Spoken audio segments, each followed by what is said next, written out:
why should you transition into 3D with Autocad?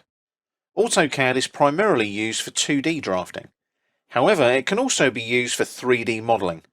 Most of my Autocad courses in the library are based around just the two dimensions, represented by the X and Y axes in Autocad. You'll see that down here, X and Y. In this course, I'm going to take you into that third dimension, the Z-axis, where I will introduce you to the 3D concepts and methodologies you can use in the full version of Autocad. I'll also show you how to use the 3D features and commands in Autocad to your full advantage, so that 3D work in Autocad becomes second nature. 3D modelling in Autocad also opens a whole world of opportunities, such as 3D printing and non-destructive prototyping, and also finite element analysis, just to name a few. Being able to model in 3D in Autocad takes you into a whole new world of computer-aided design. So join me, Shaun Bryant, as I take you through the 3D essentials you need to know in Autocad. So what you should know before starting this particular Autocad course. Well, you should have taken the Learning Autocad course in the library. You should also have taken the Autocad Essential Training course in the library. Now that could be any version. There are a number of versions of Autocad Essential Training in the library, depending on which version of Autocad you might be using. You also need to know a good working knowledge of Autocad commands and the methodologies in Autocad. And ideally, this particular course is good for all intermediate and advanced Autocad users. So you should know Autocad by now before you take this particular course, because we're jumping into 3D, which is a whole new ball game in Autocad. This particular course in the library has exercise files provided with it, so that you can follow along with the exercise files with each video in each chapter. So let's have a look now at using the exercise files, where you can find them, how to download them, etc. All of the exercise files are stored in the LinkedIn Learning library. So when you go and find this particular course in the library, there's a link with this course to allow you to download the exercise files in a zip file. You can then unzip those files and store them in a location that is unique to you. I'll let you know what exercise file you need for each chapter and the videos in the chapter. I'll be giving you guidance all the way through each video as to which particular exercise file you need. Any drawings that we're using in this particular course in the exercise files will be in the Autocad DWG file format. So you'll find that the majority of the exercise files are actually Autocad DWGs. What we've done as well is saved all of the DWGs in the exercise files back to an Autocad 2013 DWG file format. What this means is that anybody using Autocad 2013 and above can download the exercise files and use them to follow along with this particular course. Now the interface for Autocad does differ from all the way back when Autocad 2013 was released, but the idea is that we're making those exercise files accessible all the way back to Autocad 2013, just in case you need it. Ideally, download the exercise files before starting the course. So you download them as the zip file, you unzip them and store them in a known location. That can be on your hard drive, it can be on a network drive, it can be on a cloud drive even. It's up to you where you store them. But download them, unzip them and store them somewhere where you know where they are, and then you can open up each exercise file as you go through each video in the course. The Autocad interface has changed dramatically over the years. I used to use Autocad on MS-DOS, if you can remember it. That's pre-Microsoft Windows. But now we have Autocad 2022. That's the latest version. We'll be using it for this particular course. You can use older versions of Autocad to follow along with this course as well. Obviously, the interface, though, will be subtly different. So this is the AutoCAD 2022 interface. At the top of the screen here, we have various elements available. You'll notice as I move around, I can zoom in and out as well. You can see that's very quick and easy like that with the mouse. Also, I've got the application menu right here, like so, on the big red A in the top left corner of the screen. Quick access toolbar here, and we've got the ribbon with the ribbon tabs and the ribbon panels like so. Now you'll notice that the icons have changed as you've gone through various versions of AutoCAD over the years. So be aware that with this AutoCAD 2022 interface, the icons and the interface will be slightly different. More importantly though, we are transitioning and going into our 3D essentials in this course, which means we will be using a different ribbon interface and also a different AutoCAD workspace. You'll notice the ribbon is different if you're used to the 2D AutoCAD ribbon. We're now working with things like solids, surfaces, meshes. We can visualize as well, like so. And we can also work with different tools in AutoCAD because we're working in 3D now and not 2D. So we've got things like the view cube here where I can jump from isometric view to isometric view. I can also perform a 3D orbit if I want to visualize my 3D object in my drawing as well, like so. Very quick and easy. I can also just look at it from the top in a 2D environment like that as well. You'll notice there's X and Y as per the 2D drawings that you might work with in AutoCAD at the moment. But bear in mind we are working in 3D now, so we're working with 3D objects like our little block with the hole in it here, for example. Now these tools are very quick and easy to use, but you do need a grasp of the basic AutoCAD first. I can't stress enough that you need to do the Learning AutoCAD course and the AutoCAD Essential Training in the library first. Really important that you do those because I'm going to be jumping into things like 3D methodologies and concepts that are going to rely on your knowledge of AutoCAD that you've got already. So let's get moving now and get into our AutoCAD 3D Essential Training. In this particular chapter, we're going to take a look at the 3D interface in AutoCAD. Now, we've got a drawing for you that you can use, that you can download from the exercise files. It's called 3dinterface.dwg. Surprise, surprise. And when you open up the file, you'll see that you've got the 3D block with the hole in it that we had in the intro videos for this particular course. But I've now saved it as a different file and called it 3D interface. Now, we're going to take a look at how we set up our 3D interface in this particular chapter, but also secondly, how we work with that 3D interface. That's one of the biggest things that you'll need to learn as you make that transition from 2D AutoCAD to 3D AutoCAD. So let's have a look at the 3D interface and, more importantly, the 3D workspace in AutoCAD itself. Now, you would have noticed in the intro videos that there was a different ribbon to what you see at the moment. That's because the ribbon at the moment is using the default 2D workspace in AutoCAD itself. Now, the workspaces can be changed on the status bar down here, bottom right. See this little cog? Click next to it and you can switch between your workspaces. So we have a drafting and annotation workspace. That's our 2D workspace.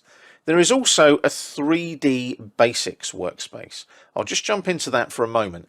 It's very simplistic. It only gives you an overall view of all the tools available for 3D modeling in AutoCAD. I don't tend to use it. If you want to try it out, that's entirely up to you. The one we're going to use in the course, though, is this one, 3D modeling here. Now, you'll notice I've got an SCB AutoCAD 2D workspace. That's one of my own workspaces because I can save the current workspace as and give it its own name.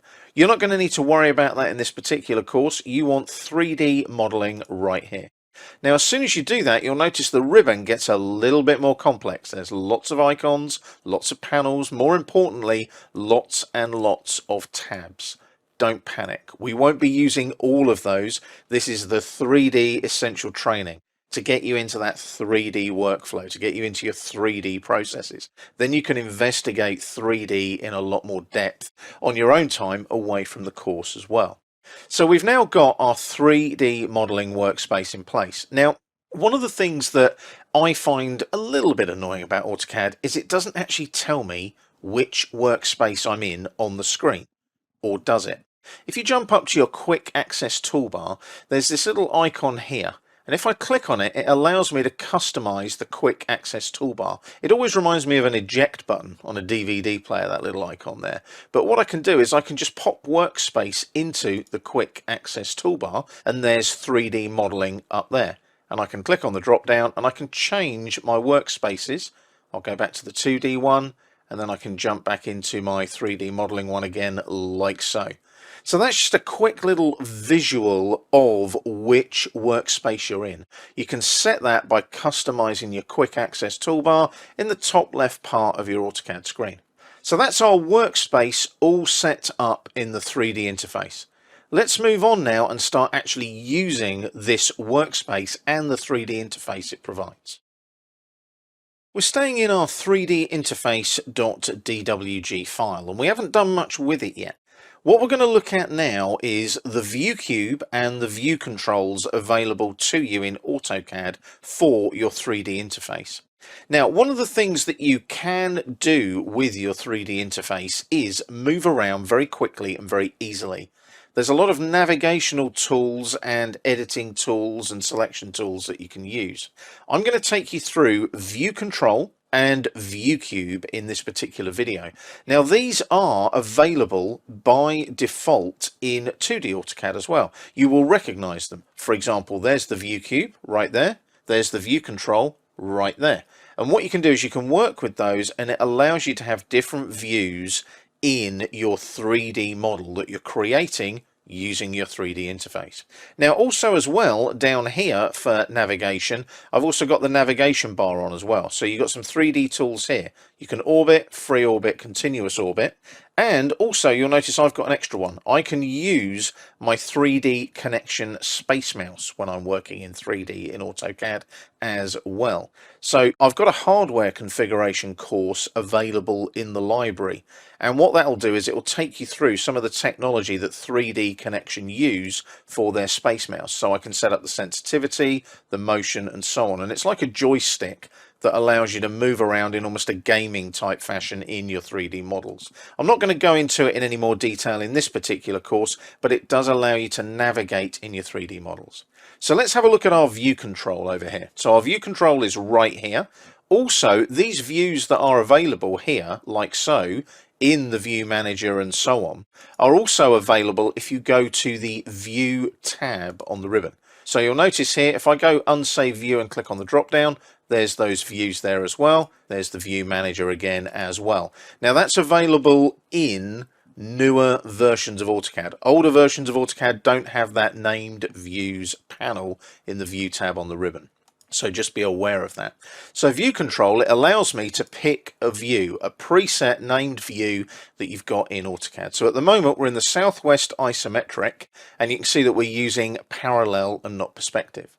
So if I went for something like the front view, I'm now looking at the front of my 3D object. As you can see, I'm looking at the front view there. And what I can do here, I can turn that grid off down here on the status bar, and it just looks like an object now without that grid all over it. The grid is useful though when you're working in 3D. So if I come around here, I can look at, say, the right hand view, and I can also just start flipping around. I can go back to a southwest isometric, and it will take me back into that particular view if I need it.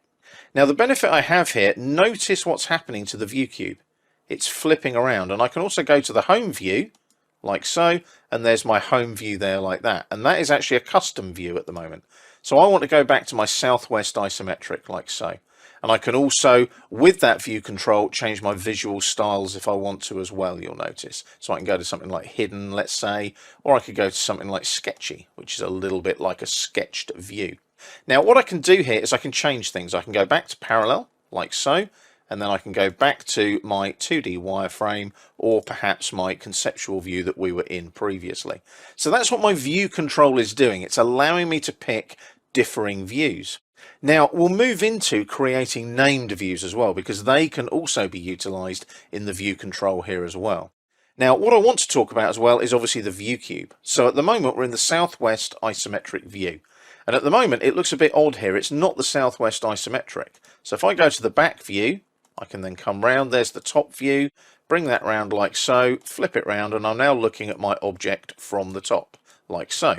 So there's the top view there. Now remember, you can go back to world coordinate systems, and then what will happen is that will flip round, there's the top view there, and there's my top view with my hole in my block, like so. So that could potentially be my home view if I wanted it to be. I hover over the view cube, right click, and I can set the current view as my home view. So now the top view in the view cube and in the view control is my home view. There's the home icon right there. So let's go back to an isometric by clicking on a corner of the view cube, like so. That's not our home view, but if I click on home here, it takes me back to that top view, my point of reference. Now you can change obviously your user coordinate system. So at the moment I've just made sure it's set to world coordinate system at the moment, the standard default. I can create a new user coordinate system in 3D just like I can in 2D as well. Now the view cube itself is very, very useful because I can go here and I'm now looking at it from the left. I can go here, I'm now looking at it from the front. And the benefit I've got here is I can also rotate these. So if I go back to the home view on the top, I can use the arrows, rotate that round, take it through 90 degrees each way if I want to. I can go back to an isometric view, like so. I can go back to the home view, like so. So the whole idea of the view control and the view cube is to allow you to move around with those preset views, both on the view cube and in the drop down in the view control list. They're really, really useful. They are your fundamental views that you will always be using when you're working with your 3D interface in Autocad. Once again, we're staying in our 3D interface.dwg file, and we're also in our 3D modeling workspace in AutoCAD as well. Now in the previous video, I showed you how to utilize very briefly the view cube and the view controls available to you in AutoCAD when you're working in 3D. So right now, we're in the top view of our 3D object, our little block with the hole in it. And we're in our home view, the top view on the view cube. So I've clicked on home there, and that's taken us to the top view. Now, one of the things you can apply to 3D views in AutoCAD is perspective. So you can apply perspective, or you can apply what is called parallel. Right now, we are in parallel. So if I come over here to the view control and set this to perspective, do you see what happens? It kind of gets a little bit bigger. But what's happened is that is now set to a perspective view. So what happens if I go to something like a Southwest isometric? Can you see now it looks like a perspective drawing? If I change that back and go back to parallel, keep an eye on the Southwest isometric, and it looks very blocky, doesn't it? It's almost like an isometric drawing that you've done with a set square and a pencil. But if you start applying that perspective, it gives you a very real life view. And if I do a 3D orbit now, with that perspective, can you see it looks like a real 3D block with a hole in it, because you're getting that perspective like your eyes give you perspective when you're looking at something. So you can see there that it kind of has a bit of an angle to it when you've got perspective switched on. If ever you want that perspective switched off, you just go up here to your flyout and just set it back to parallel, and you'll see it goes back to, I always call it a blocky view. And if you'll pardon the pun, we've got a 3D block with a hole in it in the drawing. But it kind of gives you that sort of straight edge kind of environment, whereas perspective gives you a much more real life view in 3D. So what you want to think about here is when you're outputting, say, an isometric view in a sheet and you want to send that drawing out to somebody, in that perspective view with the isometric view, you're giving it a much, much more real life look. And the whole idea is when you start rendering and start sending 3D views out to your clients who might be buying the 3D block with the hole in it, a perspective view like that gives you a much, much more realistic view of the object you're creating. And that's basically how you work with perspective in 3D in AutoCAD. You just simply go to the view control and you've got a choice of parallel or perspective. You can switch it on or off. And bear in mind, if you're creating named views in AutoCAD, you can create perspective named views, you can create parallel named views as well. And we'll talk about that a little bit later on in the course too. But that's how you utilize perspective in 3D in AutoCAD. Once again, we're staying in our 3D interface.dwg file, and we're still in our 3D modeling workspace as well. Now, we've got our block with the hole in it. We've talked about perspective, we've talked about the view control, we've talked about the view cube. What I want to start looking at now is how we actually start working in 3D. It's all great knowing where the things are in the interface and so on, but we need to start setting up our drawing ready so that we can work with our particular 3D model that we're working on in Autocad. So at the moment, we've got one view in the drawing area itself. That's it, our isometric view of our block with the hole in it. Wouldn't it be nice if we could have 4 views so that we've got all different views, and it doesn't matter which view we're working on, we can jump in and out of them and work on different parts of our 3D object or objects in our drawing? Well, you can do that very quickly and easily. I'm in the Home tab on the ribbon.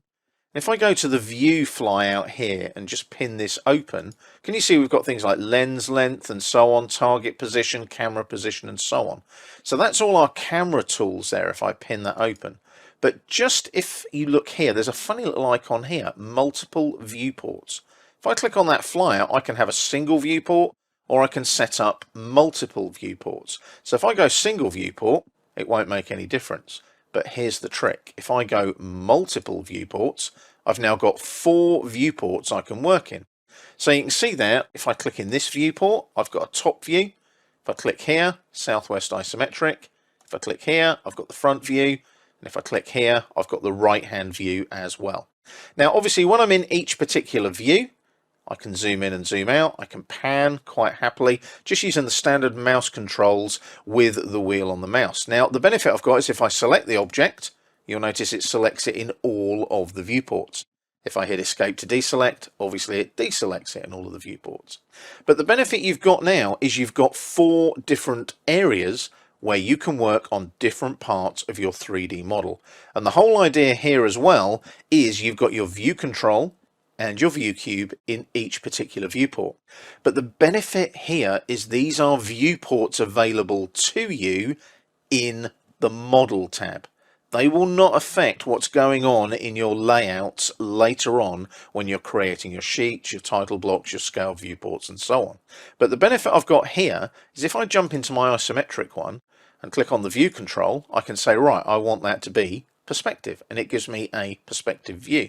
I can click back, I can set that back to parallel. I can do the same with, say, this one here, the right-hand side view.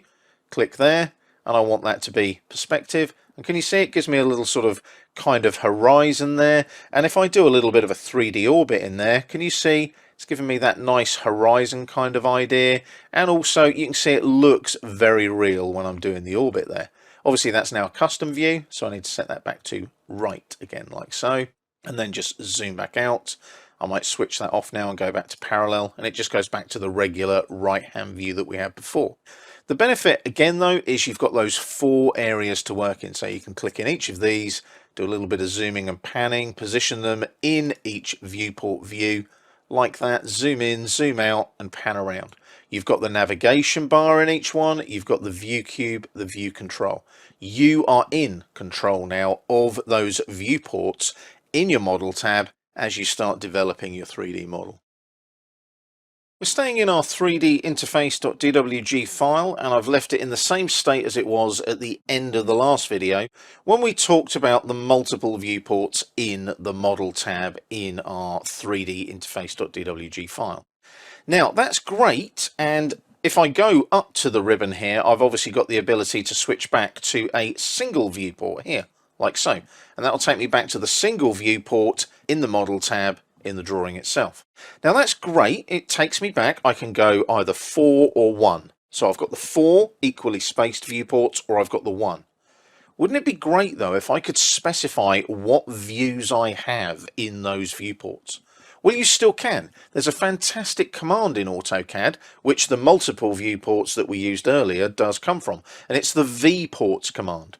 Now, one of the benefits you have with Autocad, obviously, is you've got the dynamic input. So as soon as you start typing VPORTS like that, you can see the suggestion menu kicks in on the screen. Now, I'm sure you're already used to the dynamic input in Autocad. If you're not, where have you been? So there's vports there. And all I've got to do is press enter and it'll bring up a dialog box. Now, what I love about this is the ability to specify what view you want in each viewport. But also, more importantly, you can set up your model configuration here. So you can have as many different configurations of viewports as you like. Now, I'm going to do the 4 equal viewports like we had when we went up here to multiple viewports in the view panel on the home tab on the ribbon. But what I'm going to do now is change the view and the visual style in each one. This is a really nice feature. I love this because it allows me to manipulate what I'm looking at when I'm 3D modeling in AutoCAD. So my top left viewport here, the view at the moment is the current view, this one here, Southwest Isometric. I'm going to change that to current, or I can change it to whatever style I want. Now I've got to set it to display or current viewport like so, or I can set it there to 2D and 3D. Now what's really important here is you'll notice when I click here, all I've got is current. I need to change the setup to 3D. Then I can start messing around with the different views. If you've got it set to 2D, it's thinking, you've just got a flat viewport looking at a flat drawing. That's not where we want to be. So you want to go here, 4 equal, display, 3D. Then you can change your views here. So now when I click here, I can now get all my list of my views rather than just current. So I want Southwest Isometric, and I can change the visual style there. I'm going to go for shades of grey, like so. And then I'm going to have a top view here in the top right there. So I'm going to change that to top. And I want that visual style to be, let's say, wireframe. I'm going to go here to a front view. And I want that to be my X-ray visual style. And then we'll go for, what have we got? We've got top, front. Let's go for right as well. We'll have a right-hand view there, but we'll do it with shaded with edges. And we'll have a right view there like so. So now each of my viewports is a different view and a different visual style. And all of this is controlled up here as well in your view control. But what you're doing now is you're setting up a setup now that will be different to the one up here in the view panel. If you click here, it just goes to default settings when you select multiple viewports. If I OK it now, you'll see it looks very different. And what I've got now is I've got some different visual styles and different views. So there's now my view there, my Southwest Isometric. If I click there, Southwest Isometric, click there, it's my top view, click there, it's my front view, click there, it's my shaded with edges view. Now the benefit I've got here, obviously if I click on each viewport like that, I can obviously zoom and pan. And obviously you've got the blue outline there showing you which one is current, like so. Click in this one, zoom out and just bring that down there. Click in there, and again just to zoom out so that you've got a bit more space and bring that one in down there. But can you see how you can make those changes so quickly and easily? And that's where the viewports command is a little bit more useful than this one up here, like so, because I've got a single viewport or multiple viewports. That's it, I've got a choice, one or the other. With the viewports command, I can customize that multiple viewports if I want to. So I'm going to go back to this view here, like so, and then I'll just go back here, single viewport, thank you very much. Obviously it's maintained the visual style, so I'll take that back to conceptual, which is where we were at the beginning. So you can see how that viewports command is also very useful. By the way, viewports stands for viewports in AutoCAD, but the viewports command has been in AutoCAD for a long time. You just type it in and set up the settings you want, click on OK, and you've then got those viewports to work in the 3D interface in the Model tab in AutoCAD.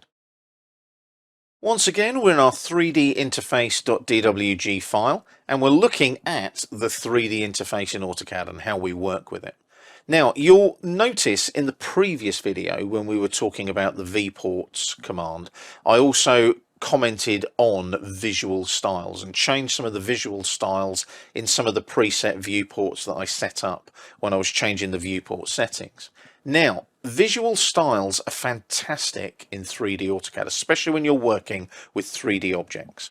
Now, at the moment, we're just in a simple Southwest Isometric view and we're using the conceptual visual style.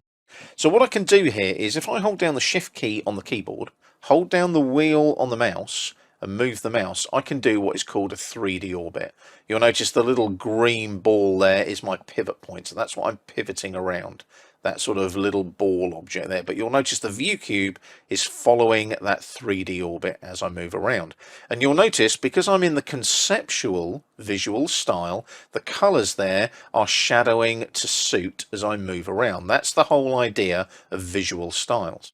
Now, what I'm going to do here is I'm going to go up to my layers here and go to layer properties, because up until now all we've done is use the 0 layer. I'm going to create a new layer. I'm just going to call it 3D solid, like so. And I'm going to give it a different color. And I'm just going to go for good old-fashioned red, default red like that. And I'm going to OK it. Close the Layer Properties Manager, select my 3D solid, and pop it onto that 3D solid layer. Hit Escape to deselect, and you'll notice now when you hold down the Shift key and hold down the wheel and move the mouse, can you see those conceptual colors are altering based on that particular visual style? Now, this is where it gets very cool. If I go to the visual styles now, let's go to the default, which is normally 2D wireframe.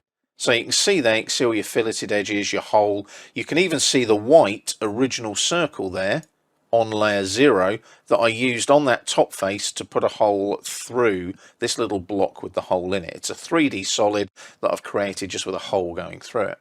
I don't actually need that circle anymore. I can click on it, I can delete it if I want to. It's entirely up to you. But 2D wireframe will show you all of the 2D objects and the 3D objects.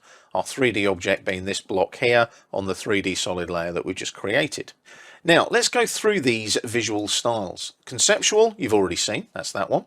And we've also got hidden, which then hides all the hidden detail. And if I do an orbit now, can you see it just looks like a block with a hole in it, but I can't see any of the hidden detail. It's all kind of disappeared.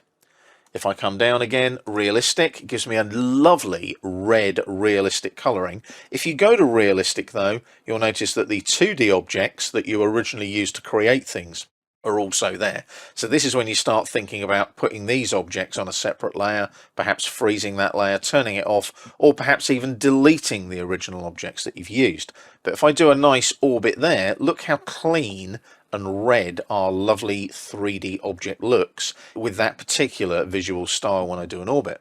So that's the realistic. It also takes up quite a bit of graphics space. So you do need a suitable graphics card when you're changing these visual styles and working with things like realistic. Shaded is another nice one. That is shaded, as you can see, similar to realistic, but as you can see the shading changes as you move the object around. If we come down here, we've got shaded with edges. As you can see, I can now see all the edges of the faces that I've created there. And if I come down further, I've got shades of grey, which is one of my favourites. It keeps it in a nice grey monochrome. The benefit you've got here as well is if you're struggling with a really complex 3D model and your graphics card's having a few issues, set it to shades of grey, because it's all monochromatic. It doesn't have to worry about all those colours all the time. And we've got sketchy, which makes it literally look like it's been sketched. If I do an orbit with that one, it literally looks like somebody sketched that and made it into a cartoon, which is quite cool. Great for when you're visualizing, conceptualizing, and adding those to drawings to show to a client, for example. Wireframe is the 3D wireframe. So this will show you all of the wireframe, not just the 2D wireframe option. And then we've got X-ray, which is a really cool one because you can see all those hidden edges as you do the orbit. As you can see there, it's kind of like everything's become translucent and you can see through it. So those are all of your visual styles. You've got a visual styles manager, you'll notice as well on that drop down, which means I can go in and create my own visual styles if I wish. So there's all my visual styles there. I can create new ones by creating a new visual style here, and I can also apply selected visual styles to the current viewport if I wish as well. Now obviously I'm not going to go in there and start creating any visual styles right now. That requires some more in-depth explanation, but I'll leave that up to you if you do want to play around with it. Always though, make sure that you create a new visual style or perhaps save an existing visual style before you make the changes. Don't mess up the default visual styles because you might need those later on. So what I'm going to do now is I'm going to jump back here in the drop down to conceptual, which is the one that we're going to be using quite a lot of the time in this particular course. It's a nice simple visual style that allows you to see both the color and the edges of your 3D solids and objects. But those visual styles are extremely useful, and what you can do there is make it look a lot more realistic. Like I said, if we go back to realistic, like so, if somebody needs to see it like that, that's what it would look like in real life. But ideally, if you work with something like conceptual, you've got that kind of colouring there, you've got the shading, you can see all the edges as and when you need to see them. So visual styles are a great tool to make your 3D model and your 3D objects look a lot more lifelike and a lot more realistic.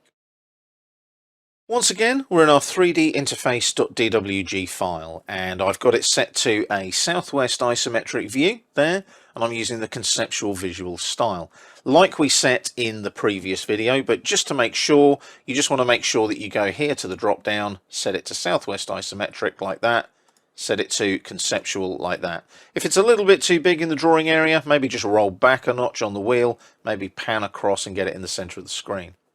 Now we're going to take a little look now at named views in 3D AutoCAD. Now you can create named views in 2D AutoCAD, of course you can, no problem at all. And it's exactly the same workflow and process, but what we're going to show you is a little trick with these named views towards the end of this video. Now we're in our model tab. We haven't gone anywhere near the layout tab, so we haven't gone anywhere near paper space or viewports or title blocks or anything like that. We'll cover that later on. But what I want to do now is create a named view. Now I can do this in a number of ways. If I'm in one of the newer versions of AutoCAD, I can go to the View tab on the ribbon and I can create a new view right there. See? New view, name views. Or if I'm in one of the older versions of AutoCAD, click on the View Control drop down and go to View Manager here. It will bring up the same dialog box. So I've got View Manager and New View. Now if I click on New View, that'll automatically bring me into the New View dialog box. In older versions of AutoCAD, you would tend to go to the View Manager, go to Model Views here and click on New, and then bring up that dialog box. So there's slightly different workflows to get to the same dialog box depending on which version of AutoCAD you're using. Now I'm in AutoCAD 2022, so I've got the benefit of the View tab here on the ribbon and the Named Views panel. So I can just click on New View, like so. Now this view name will just be, I think we'll just call it a partial isometric or something. So we'll just call it partial, and we're in southwest, so we'll have a partial southwest isometric, like that. And make sure you spell it right. There's nothing worse than bad spelling on views like me. There we go, isometric. Now the view category, we'll call it an isometric view. So you can just type in that category like that. In fact, you might want to put isometric views, maybe, like that. And again, make sure it's spelt nicely, get your case right. My typing, it tends to be terrible on the best of days. Now the view type itself will be a still view. It's not cinematic, it's not a recorded walk, it's just still. And then we need to define the window. Now the weird thing is, I can click on define window there, or I can click on the icon, either way. And we're going to do a partial southwest isometric. So I'm going to click about here, click once, drag it to about there, and click again. So there's my partial isometric view. That black area represents what you'll see in the view. Now I've been prompted to press enter to accept that, so there we go, I've accepted it, and it's going to save a layer snapshot with the view. If you can't see this bottom part, click on the arrow here, like so. And we're using the World UCS, the WCS, Live Section we haven't got anything, Visual Style is current, so that's our conceptual visual style. Notice you can change it if you want to. Background is just default, don't worry about the background, that's all to do with sun and shadow properties. So we've got a partial southwest isometric. If I OK that now, what will happen is if I go to the View Manager, you'll see in my model views I now have a partial southwest isometric view. I'll OK that. But the benefit I've got now is if I go to my View drop down, partial southwest isometric takes me to that partial southwest isometric view. I can also go to it here, Custom Model Views, partial southwest isometric. So if I went back to southwest isometric like that, it covers the whole view. If I go back here, Custom Model Views, partial southwest isometric. So it's just taking me to that view where I'm looking at that part of the southwest isometric view. So that's a named view that we've created. So why do we create named views in AutoCAD when we're working in 3D. Now, if I go back to our Home tab on the ribbon, you'll remember we talked about this single viewport, multiple viewport setting. Now this one, obviously the multiple viewports goes to the default settings. But if I just hit escape there, just to make sure that no commands are selected, and I type vports, this is where it gets kind of cool. So vports, enter, like we did previously. We're going to go for 4 equal viewports, like so, apply to the display, make sure it's 3D, not 2D. So my top view here on the left, change the view, and I've got partial southwest isometric. This is why we use named views when we're working in 3D in AutoCAD, because we can have specific views of a very complicated 3D model all set up in our viewports ready to go. I'm going to leave everything else as it is for now, but also I can change the visual style if I want to. It doesn't have to be conceptual, but obviously it's conceptual, and the named view was using conceptual. Remember, we use the current visual style. But if I click on OK now and we look at this top left view, you'll see, look, there's our partial view there, like so. And it's looking at this part here that we set up previously. Now, obviously, I don't need to have all of these like this. There's my different views. And obviously, if I start zooming and panning, that's going to change that view anyway. But the benefit I've got is if I change that and bring it down there, and then click there and go partial southwest isometric, it takes me back to that named view. And I can do that in any of these views. So I can click here, and I want partial southwest isometric. Click here, and I want partial southwest isometric. Click here, and I want partial southwest isometric. Quick and easy, isn't it? And you can change these viewports to any particular view in that list. So if you've got a big group of named views in a complex 3D model, you can alter your viewports accordingly very quickly and easily. So I'm going to jump back to the top left, set that back to just standard southwest isometric, and I'll click here and just go single viewport, and there's our southwest isometric. Now it stayed in partial there, doesn't matter. I can change it on the drop down. I can even change it on the view cube if I want to, like that. I just click on the view cube, and if I want to go all the way back to my home view, remember we saved as the top view, there's our top view there, and we're back to where we started at the beginning of the chapter. We're starting a new chapter now, and we're going to look at some of the tools that allow you to create your 3D design in AutoCAD.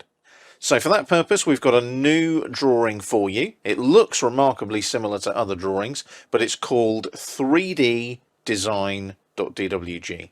And basically you can download it from the exercise files as before, and make sure you've got it open before you start the videos so that you can obviously follow along with the videos in this particular chapter. Now, the first thing we're going to look at with our 3ddesign.dwg file is the elev command, E-L-E-V, which actually stands for elevation. But what it allows you to do is it allows you to set up an elevation and a thickness by way of a default value so that you can work quickly and easily in your 3D design. Now at the moment we're in our home view. Remember we set that up with the view cube? If I click on home, that will take me to the isometric view, the southwest isometric there in the drop down. There's my southwest isometric there. Now what I'm going to do is I'm going to show you a neat little trick with this elev command. I'm going to go to the top view here, like so. And we're going to change our visual style. I'm going to go here from conceptual, and I'm going to change it to wireframe. And what I'm going to do now is I'm going to draw a small rectangle in this particular part of our shape. So you might want to zoom in a bit if you want to, maybe pan a little bit like so. Now make sure you're on the 0 layer on the drop down as well so that you can distinguish it from the red 3D solid that you've already got in place. Now we're just going to draw a very simple rectangle. So draw panel here, home tab on the ribbon, there's rectangle, and it doesn't matter how big it is, I just want you to draw it. So you click once and drag, click again, like that. And then what we'll do, we'll go back to the home view here on the view cube, and it appears on that particular face. Now the reason it does that is AutoCAD allows you to draw on faces. So if I hover over this object, this 3D solid, you'll see when I hover over the edge of it, it's all one object. But what I can do is when I draw something, let's say a circle, let's do a center radius circle, I can hover over a face, click there, click there, and it places it on that face automatically at that elevation. So what we're going to do now, we're going to select that one, and we're going to select that one, and we're just going to delete them, like so. They can go. And then what I'm going to do now is I'm going to go back to that top view there on the view cube. I'm just going to pan across slightly. Now, if I draw something away from the 3D solid, let's place another rectangle, for example. That rectangle there, click and drag and click, just freehand. I'm not worried about the size of the rectangle. But if I now go back to our home view or our isometric view, and if I just do a little bit of an orbit, you can see that that is at 0 level. It's at the X, Y, and Z equals 0 level. So if I switch the grid on here, you'll see that when I just rotate that, can you see it's sitting on the grid? It's flat, and it's at Z equals 0. So if I wanted to change the elevation of that rectangle, I would have to select it. I'd then right-click, go to Properties, and you can see the elevation is 0. Now I know that our 3D solid here is 450 high. So I would change that to say 450, press enter to confirm, and you'll see it's now at the same height as the top face of our 3D solid. So I've changed that elevation manually for one particular object. But wouldn't it be nice if I could just change that default value of that elevation value here? Just change that back to 0, press enter to confirm, drops it back down. I'll close the properties palette, hit escape to deselect, and in fact what I'm going to do, I'm now going to actually delete that rectangle. I'll switch the grid off, and I'll go back to our home view here, like so, on the view cube itself. Now, that's obviously explained what elevation is and how it works. But what does this elev command do for me? Well, let's just type it in, E-L-E-V, like so. And you can see there you've got two. You've got elev, and you've also got elevation. Elevation is where the value is stored. Elev is the command. So we press enter after typing in elev, like so, and it asks for the new default elevation value. So if I now want to work with objects that have an elevation above that XY plane of 450, I type in 450, like so, and press enter to confirm. Now, I can also specify a default thickness if I want to, because bear in mind we can create 3D objects with a thickness as well. I'm not worried about that at all at the moment. I don't want to give anything a thickness, so just leave that at 0 and press enter. Now, the benefit I've got now is anything I draw now in the top view, let's go back to top like so and pan across, will now have that elevation of 450.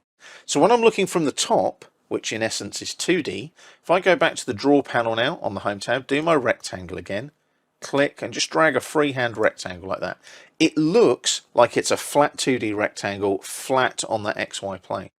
Let's go back to that isometric view. You can use the home or the isometric corner there. And now, if you just do a little bit of an orbit, shift and the wheel on the mouse, you'll see that that aligns with the top face of our solid.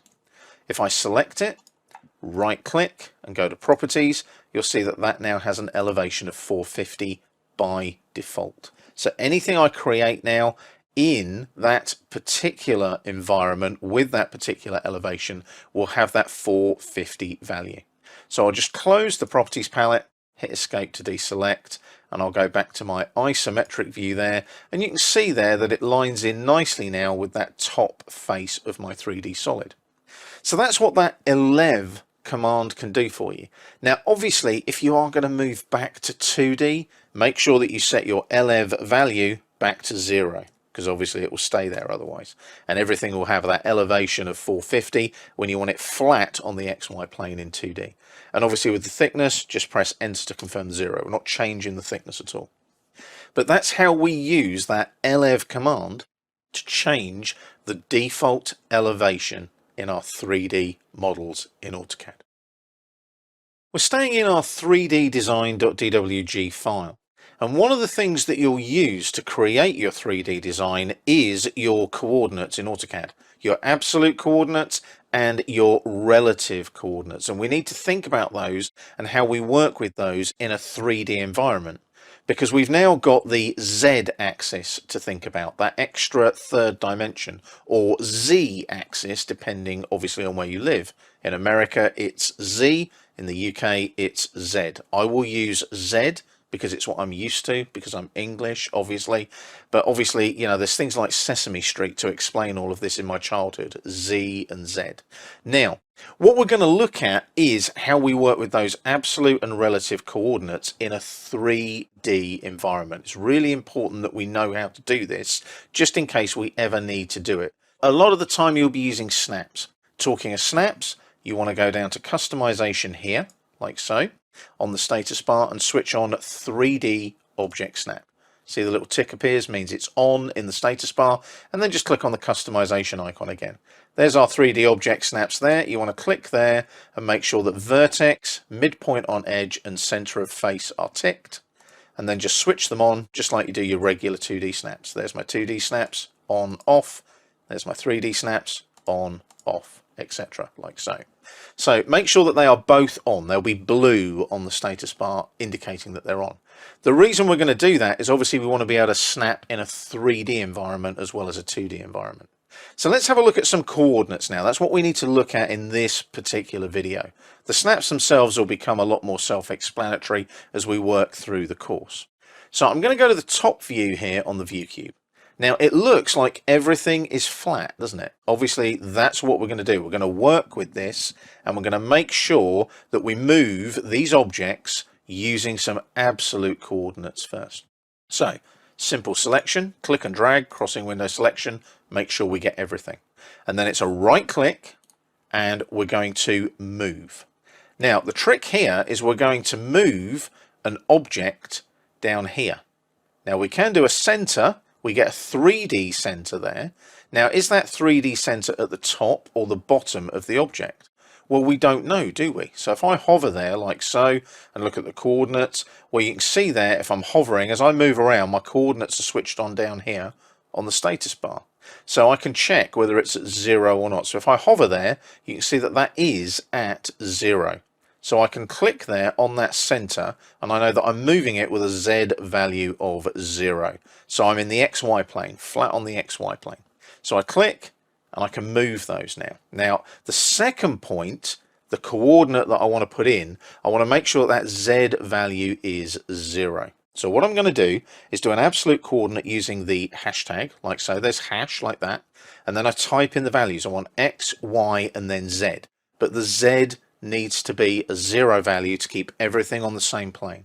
So I'm going to type in some values now. I'm going to type in 5,000 for the X value, comma, 5,000 again for the Y value, comma, and then there's my Z value.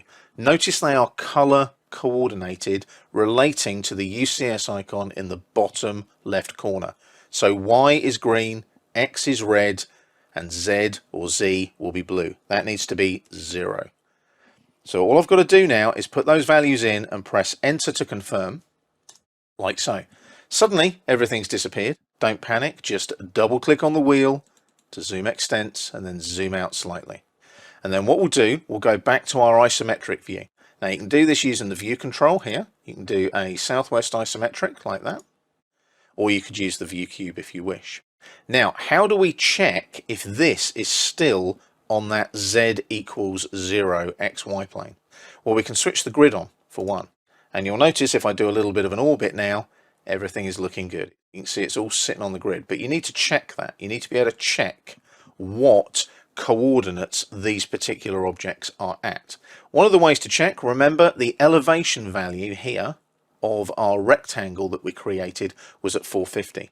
So any Z value on that rectangle should be at 450. So let's check that. Just do an ID like that. Use the ID command, enter, and we can use a snap now to there. And if you click there, you can see that we've moved everything and the Z value is 450. So that's good because we know that that is 450 above the XY plane where the Z value is 0. So if we know that that Z value is 450 there, we know that it's sitting above this plane here of the 0 XY plane. Really important that you can do these sanity checks on the coordinates. Now, what we're going to do now is we're going to have a little play with some relative coordinates as well. So we now know that this rectangle here has an elevation of 450. We've just checked it using the ID command.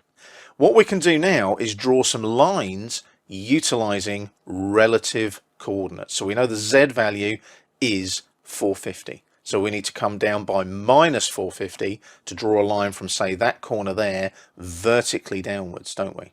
So we need to make sure that the values of the relative coordinates are 0, 0, because we don't want to move anywhere in the XY direction, but we just want to come downwards by minus 450.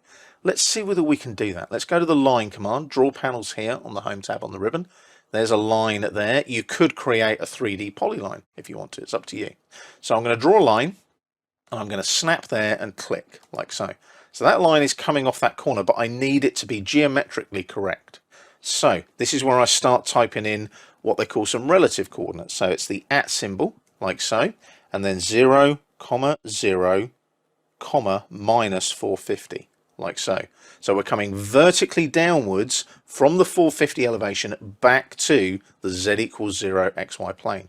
If I press enter, I now have a nice vertical line that I know exactly goes down to that 0 xy plane.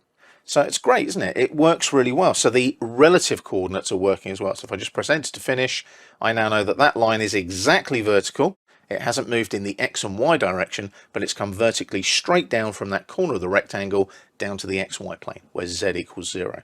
So what I can do now is I can now select that and just do a quick right click, copy selection. And what I can do is I can go from that endpoint, and I know that if I drop these on each endpoint, they will be geometrically correct, and press enter to finish. And I've kind of formed a little bit of a table there, but you can see how those absolute and relative coordinates are working in that 3D environment.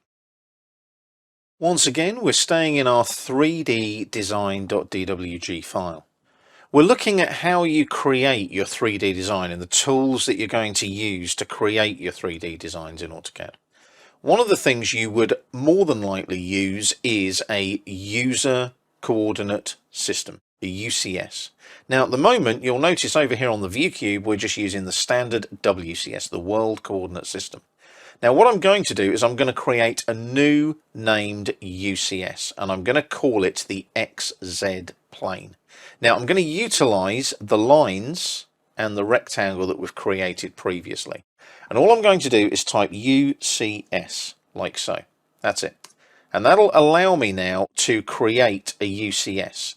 Now I can name this as a UCS if I want to, so I can type NA, like so, and press enter if I want to. And it'll allow me to enter an option, restore, save, or delete. I want to save it, enter the name to save the current UCS. So I can save it there quite easily, but I need to create the UCS first. So just hit escape a couple of times. So UCS again, like so, and enter. We've got to specify where the UCS is going. So the origin for this is going to be here, like so. I'm then going to come across here like this, specify a point on the x-axis, as it's saying there on the command line, and then a point on the xy plane. So I'm coming up here like this. So can you see that my x and y are now related to that plane? You'll notice the grid changes. So now my XZ is my flat part, but the grid, as you can see, works with the current UCS, but it's an unnamed UCS. So now what I do is I type UCS again, and what I can do now is type NA for named, or I could just right click and select named on the shortcut menu, and I'm going to save this. I want to save it, and the name to save the current UCS as is going to be the XZ plane. Like so. I'm just going to call it that for now, because it's replicating the XZ plane in the drawing itself. So that's now my XZ plane, as you can see, because XZ is now my flat part. So if I wanted to go flat 2D, I'd have to be in the XZ plane rather than the XY plane. But the good thing is now, if I start drawing something, like let's say a circle, that circle will follow that XY. So if I go to the circle command now, and pick a point, let's say on that face there, I could do that automatically. That's the dynamic UCS, but I can pick a point here, and that circle now, can you see on the XY plane, it's in the other direction. Normally that would be flat, wouldn't it? In the XY plane on the flat in the 2D, but it's not because I've changed the UCS like so. So there's my UCS like that, and I've added it like so. There's my XZ plane coordinate system there. If I want to go back to the world coordinate system, I just click on WCS. And I'm back to where I was before. But I've now got a plane that I can work with that circle by going back here to the XZ plane. I can quickly flip using that named UCS. So that's how you manually create a user coordinate system.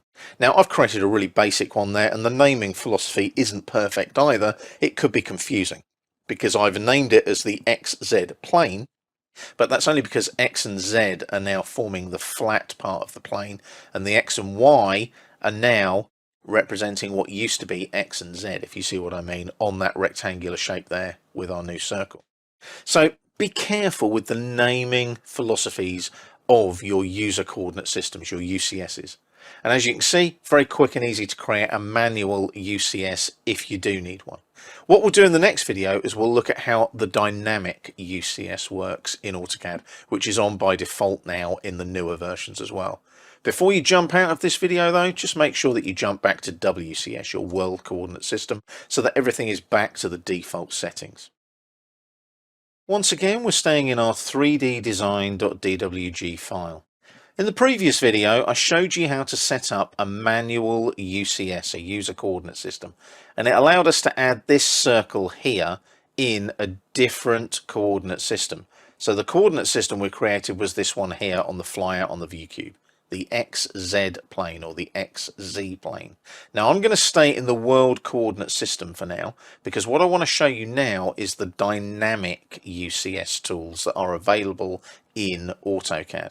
Now I love the dynamic UCS. It allows me very quickly and easily to work with the UCS and create user coordinate systems quickly as well. But in order to do that, it needs to be on in the status bar. So we go down to our customization icon here, and you'll see that we've got various tools available, and we're looking for the dynamic UCS, this one here. So let's switch that on for a start.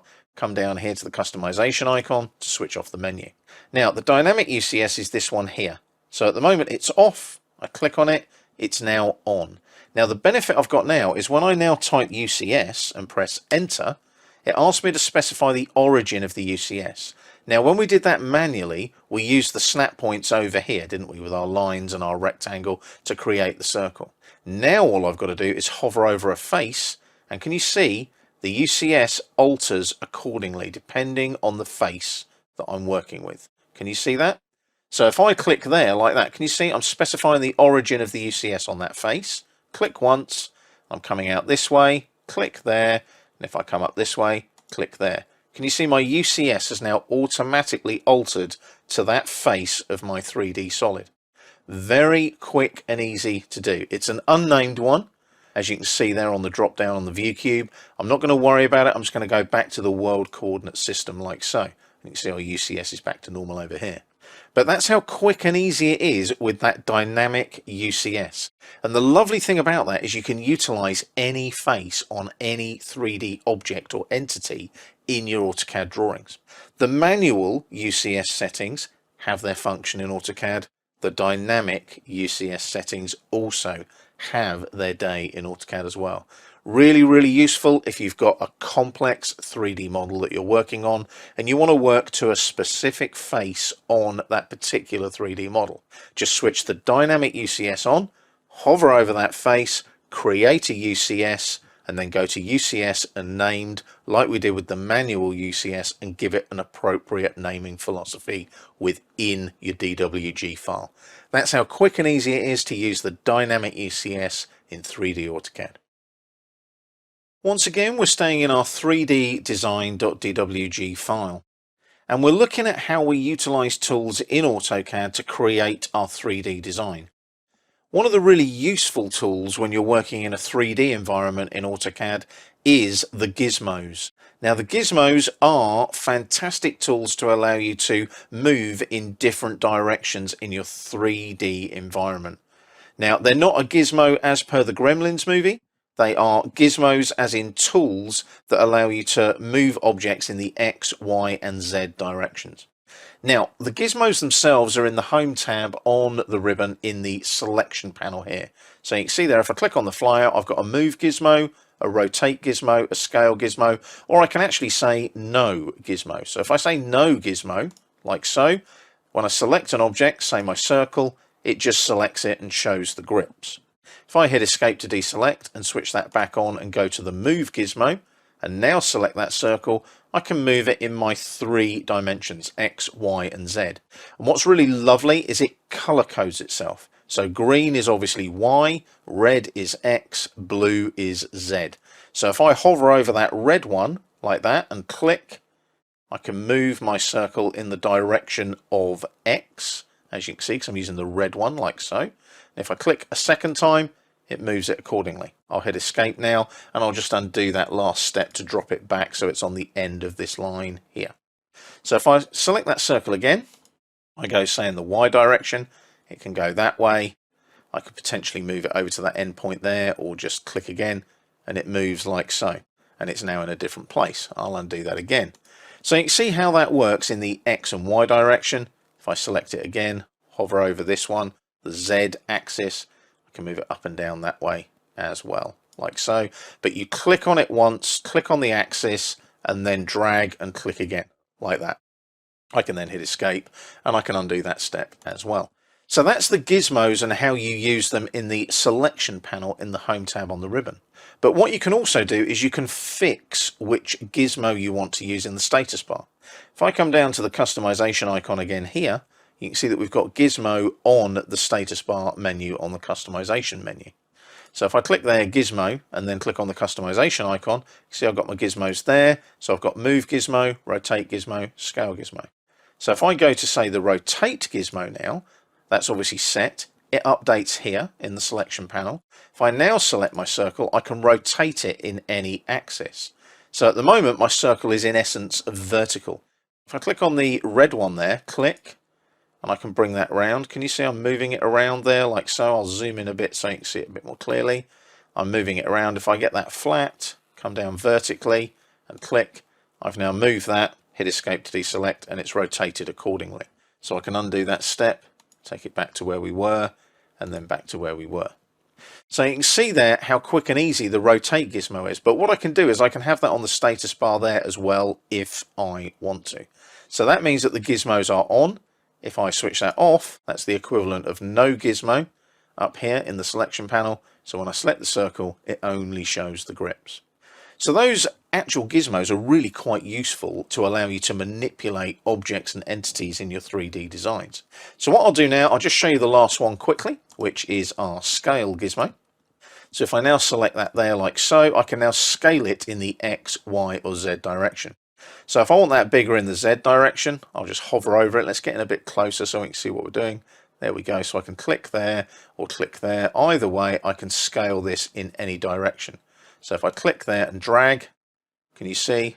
Bring that up. It's now bigger in the Z direction. Hit escape to deselect. I'll undo that step like so and undo that step.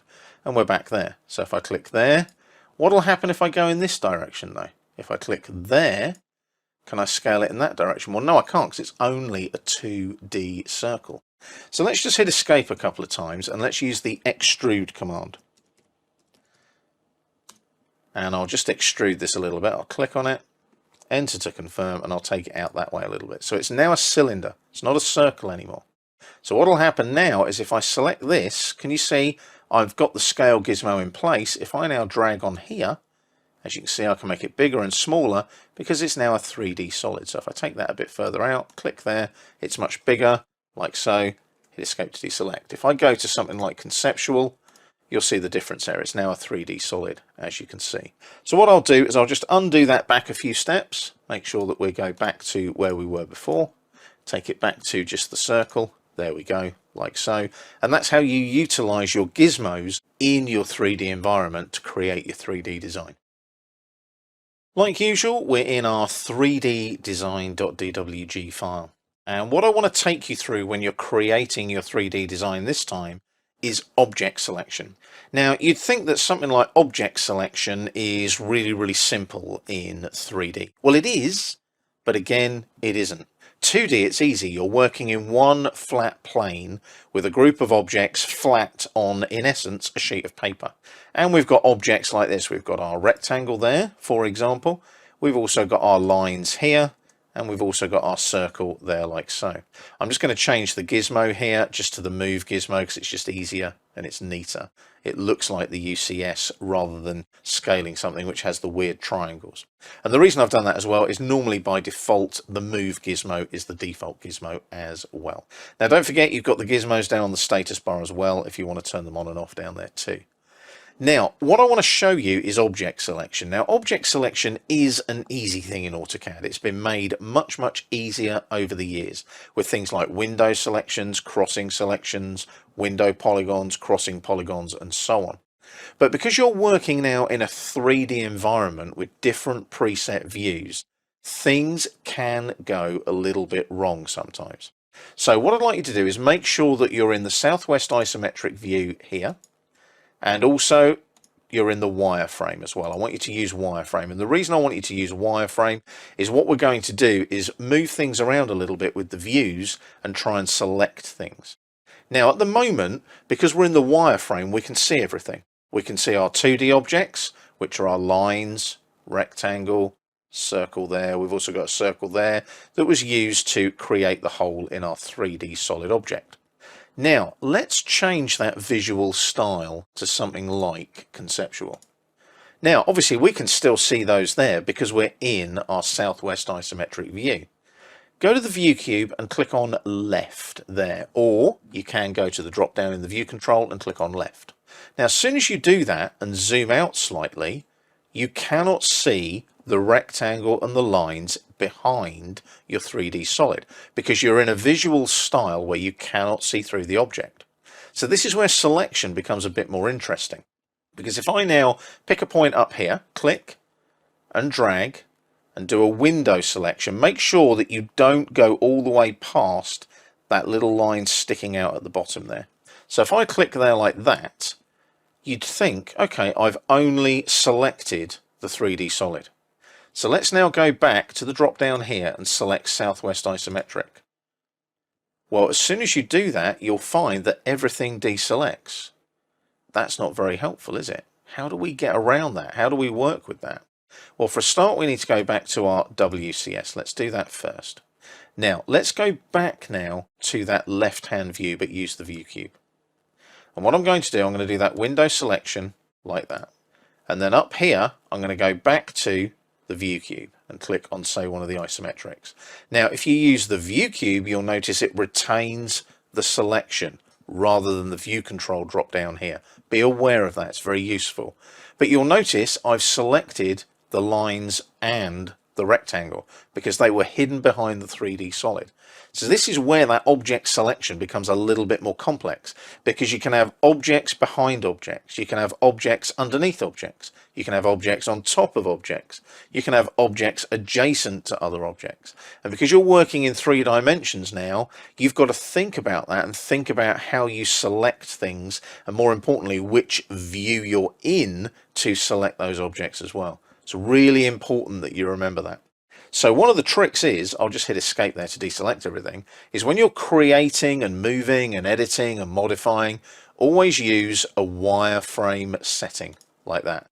Then you can see everything. Or the other really useful one is something like X-ray, because you can see through. So if I go now to the left-hand view again, you can see there that I can see the objects through it. So if I click there and do my window selection again, I can see those objects there. Can you see there's one across the top, one going down there, down there. So if I hold down Shift and click on these objects, I can actually deselect the 3D solid there because it's in front in that left-hand view. And when I click there and go back to the isometric, you'll see that it's deselected the 3D solid. It hasn't deselected the circle at the top, which I should have really deleted later on anyway. But what you've got there is the ability to make mistakes. So be aware with your object selection that you are selecting the objects you want to work with. It's really important. So utilize your views, things like the isometrics and so on. Use your view cube, especially when you're selecting objects, because the view cube, as you rotate around, will retain the object selection. And more importantly, utilize your visual styles. I tend to stick in wireframe most of the time. And then when I'm happy with what I've created, I then go to something like, say, realistic to see what it looks like.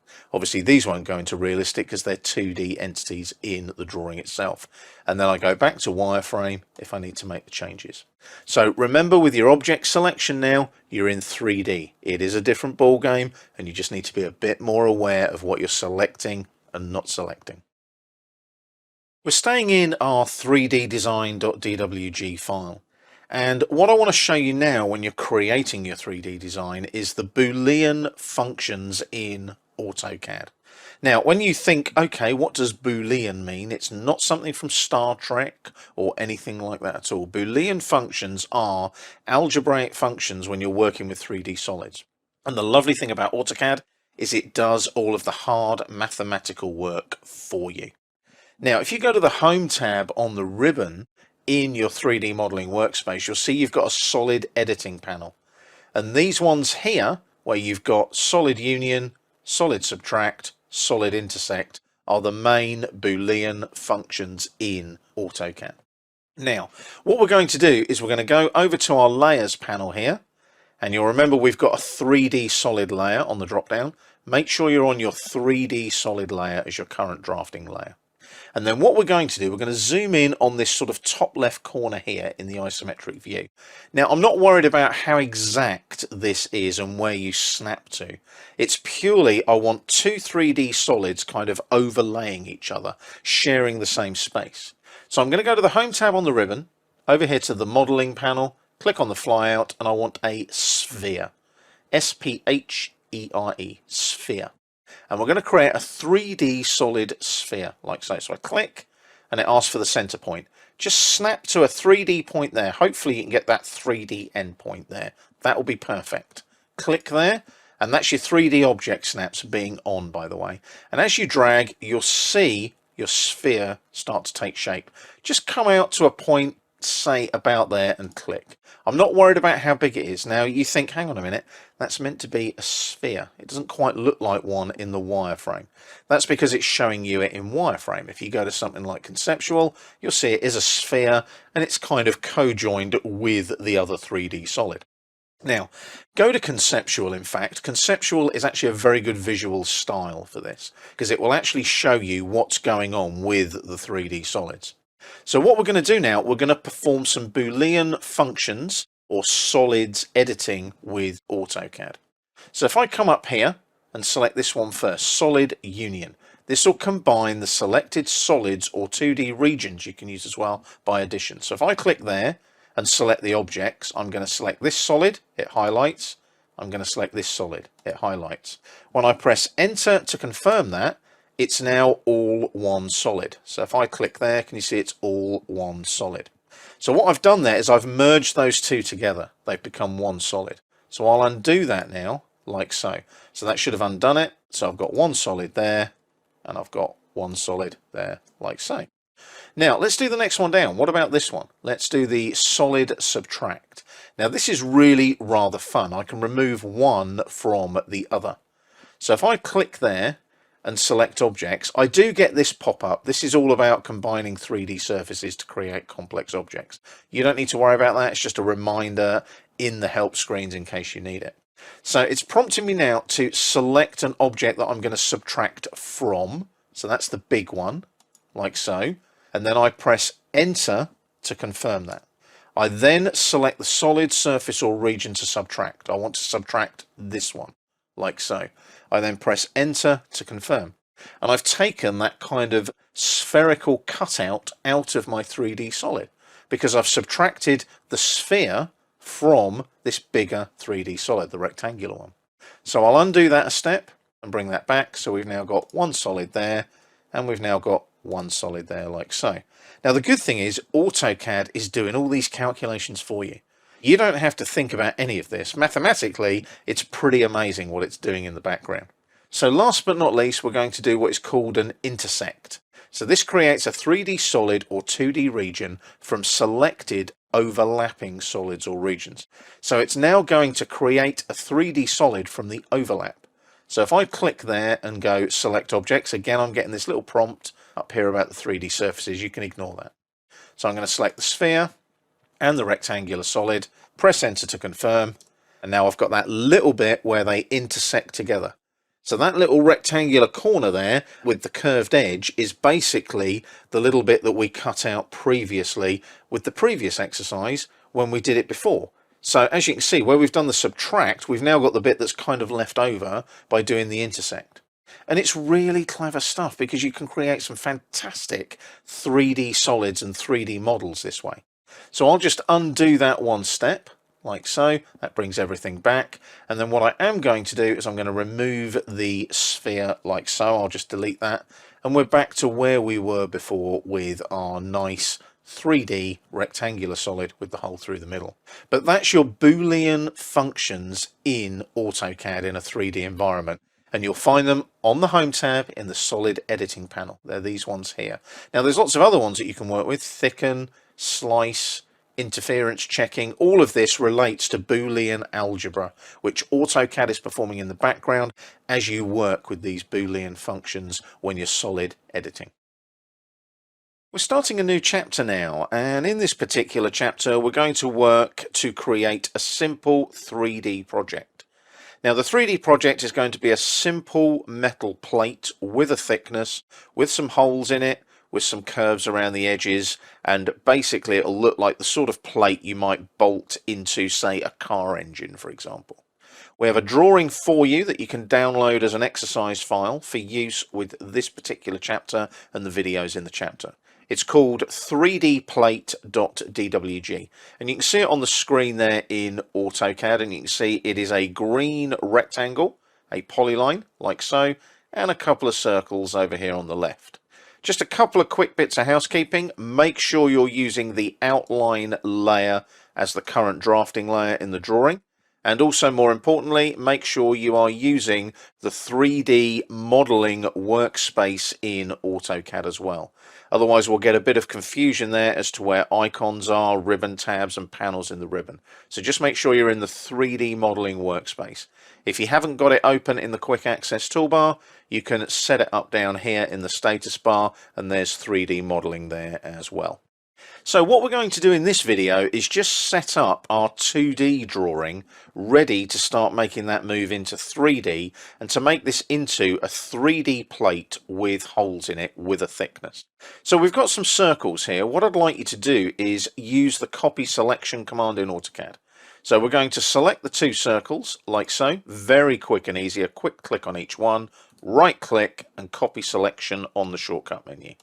And we're going to use the center of the two circles as the base point, so we'll click there. It might come up as a midpoint on that left-hand line of the rectangle as well.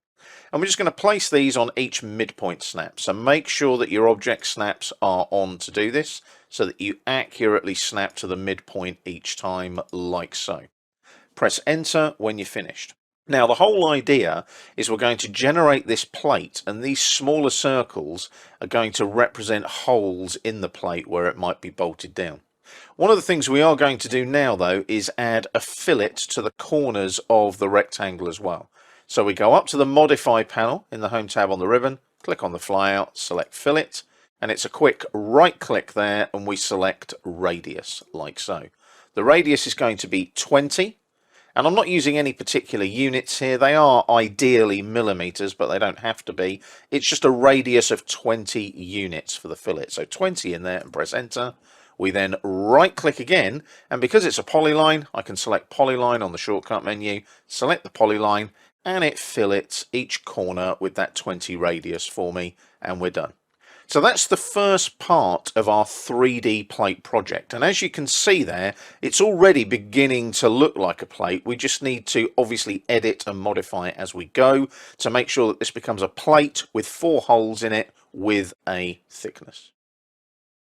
We're staying in our 3dplate.dwg file. And in the previous video, we filleted the corners of the rectangle and we added those extra circles by copying them to the midpoints of each edge of the rectangle as well. What we're going to do now is a very, very simple exercise. We're going to convert everything in the drawing to what they call regions. Now, a region is quite an important function when you're working in 3D in AutoCAD. Now, go to the Home tab on the ribbon, Click on the draw panel here on the flyout and just pin it open for me. That's the best way to do this so that you can see what's going on. Now the region command is this one here with the hole in it, and it converts an object that encloses an area into a region object. So you'll notice there on the left hand side in the black, you can see there's our circles and our rectangle. What we want to end up with is what's going on the right hand side in the red. We want a single complex region.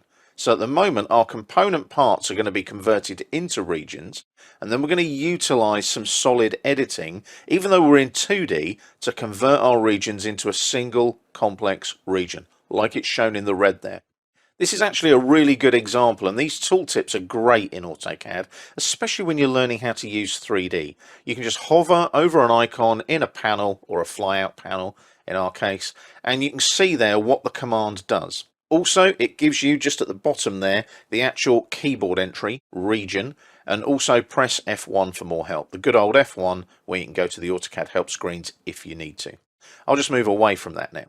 So I'm going to click on region now, and it now prompts me to select the objects that I want to make into regions. Now it is all of them. I can do a window selection, crossing window selection, or you can just select each one individually like that if you want to. It doesn't matter. All of these need to be regions like so. You need to make each one of them a region. So make sure they're all selected like that. Or you could do, like I said, crossing window selection or window selection, up to you. Press enter to confirm and keep an eye on the command line. There are 9 objects in total, and you can see there 9 loops extracted, 9 regions created down on the command line. If you hover over any of them now, you'll see that they're not a circle anymore. That's a region. And you'll see there that that's not a polyline anymore, it's a region as well. You'll notice they've stayed on their layer as well. They're still on the outline layer. So what we've done there now is we've converted all of these 2D objects into 2D regions. They are now our component regions, and we need to start thinking about how we can generate a complex region from them. So just unpin your draw panel here. Make sure that pops back up into the ribbon. And what we'll look at in the next video is how we start making this into one complex region. We're staying in our 3dplate.dwg file, and as per the previous video, we've made sure that all of our objects, our 2D objects, are now 2D regions. So quick sanity check, is that circle a circle? No, it's a region. Is that polyline a polyline? No, it's a region. So just make sure that everything is a 2D region in your drawing before you commit to the next part of the exercise here. Because what we're going to do in this video is make a complex region out of all these individual regions. So we're going to end up with one region which will represent a plate with 4 holes in it but with no thickness.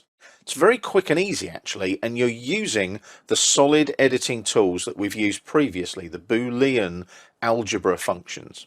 Now what we need to do is we need to combine some regions first. So we're going to go up to the Home tab on the ribbon, solid editing here. Remember, we are in 3D modeling workspace. So solid editing is there, and we want this one. We want the solid union command like so. So we click on it, come into the drawing area. You might get this little prompt here about combining 3D surfaces, etc. You can ignore that. Now we need to select the 4 larger circles. So work your way around and select those like so. So there's our 4 larger circles, and you want the polyline with the filleted corners. So you should have 5 objects selected. All you've got to do now is press enter and watch what happens. Suddenly it looks like a plate with 4 holes in it, with those little circular outstands around the edges like so. So now if you hover over this outline, you'll see that that is now one region. Can you see that? I'll select it, there's the grips, and you can see there that that is now one region. I'll just hit escape to deselect, but we still have our little small regions here that represent our holes through our little 3D plate that we're going to create. So we now need to remove these holes from the larger outline here. So we go back to solid editing, we go up here, and we want to use solid subtract. Click on solid subtract, and you want to select what you're going to subtract from first, which will be this outer one here, this outer region here. So I select that first, press enter to confirm the region you're subtracting from. Then it will prompt you, see down at the command line there, select solids, surfaces and regions to subtract. So we're now going to go 1 and 2 and 3 and 4, like so. We then press enter again to confirm. So we're subtracting the 4 small holes from the larger region. So now, when we click on this, it's all one big region, but we've got 4 holes in it. So we hit escape to deselect. So what we've done now is we have in essence created our plate. It's got the 4 holes in it, but it has no thickness. This is where we've got to start making it into a 3D solid, so it's actually a real life object. At the moment, it's just a complex region showing a plate with 4 holes. It represents a plate. It's not an actual plate yet. So just before we jump into the next video where we give our plate a thickness, what I'd like you to do is change some of the view settings that we've got in place at the moment. So what we're going to do, you can use the view cube or the view control for this. We want this one here, which is the southwest isometric, like that, or you can do it here, southwest isometric. Make sure it's set to parallel as well at the moment, because perspective can make things look a little bit odd. So southwest isometric, parallel, like so. That's all you need, because the next thing we're going to do in the next video is start giving this region a thickness. Once again, we're in our 3dplate.dwg file, and as per the last video, we made sure that we were in the southwest isometric view. As you can see, it's there. And as you can see as well, we've got our region here. It's all one region. It's a complex region showing the plate with the holes in it. Now, it's up to you if you want to change your visual style at this point. Personally, I don't recommend it because then you can't see what's going on. 2D wireframe is a good option to be in right now. But let's just jump into something like conceptual. And all of a sudden you can see that we have a region there and it looks like a plate. It's got no thickness though. It's a 2D flat region at the moment, and you can see that by way of where we are in the southwest isometric view. It just looks flat. It has no thickness. It doesn't look real. Now I'm going to go back to my 2D wireframe at present. The reason being is it just allows me to see what's going on and what I'm snapping to and not snapping to. Now, we need to give this a thickness. Now, I'm going to give it quite a deep thickness. I'm going to give it a 10 unit thickness. Now, it's up to you if you want to do anything bigger or smaller. I'm basically exaggerating the thickness so that you can see that it is becoming a 3D solid. At the moment, it's a 2D region. By using one particular command in Autocad, though, we're going to make it into a 3D solid. Now, this is where we need to be careful, because we might need an extra layer for this at some point. And I'm going to explain that in a moment, but we do the extrude first. Now, in 2D Autocad, in the 2D drafting and annotation workspace, you don't have the extrude command. You need to be in 3D modeling here. And I can't stress that enough because the commands we're using now are 3D commands. You can type the commands in the drafting and annotation workspace if you want to, but I'd rather that we were using that 3D modeling workspace so that we're utilizing the ribbon. The whole idea of the ribbon is it's got all the commands that we need in our particular workspace. So extrude is up here in the modeling panel in the home tab. If I click on the flyout there, we've also got loft, revolve and sweep. I want extrude. So I click on extrude and it says select the objects to extrude. I click on my region like so, press enter to confirm. And then all of a sudden, everything goes a little bit mad. As you can see, I can extrude up or down. Doesn't matter which way. And notice if I move side to side, I can't go anywhere. It has to be up or down. So I want to go upwards, so make sure you drag the mouse upwards like that so that you've got a value there. I'm going to put in 10 as that height of extrusion. Now, as soon as I press enter, you'll see that this is now a 3D solid. If I hover over this, you'll see it's now a 3D solid. It's not a region anymore. This is where it gets really cool as well, because if you now change your visual style to conceptual, it now looks like a plate with holes in it. That's because it is. It's a 3D solid represented by that particular region, and what we've done is we've extruded it and given it a thickness, and it now looks like a real life object. So that's how you can utilize that extrude command to give your 2D complex region that thickness which makes it into a real life 3D solid. Like before, we're staying in our 3D plate.dwg file. And you can see our 3D plate now has that thickness, we've got the 4 holes, and we've developed that from our 2D complex region, as I stated in the previous video. Now, that's great, but what happens now if I want to add an extra hole to my plate? Do I need to go all the way back and sort of undo everything and go back to the 2D complex region and add another hole? No, you don't need to do that. This is where your 3D modeling skills start to kick in. This is where you can start utilizing 3D AutoCAD to make things work in a 3D environment. So I mentioned layers previously in the chapter. Go up to your layers panel in the home tab on the ribbon, and what you want to do is make sure that the 0 layer is your current drafting layer. The only reason I'm doing that is there's a color differential. The 0 layer is currently white. The outline layer, the outline that we used to create our 3D solid, is green.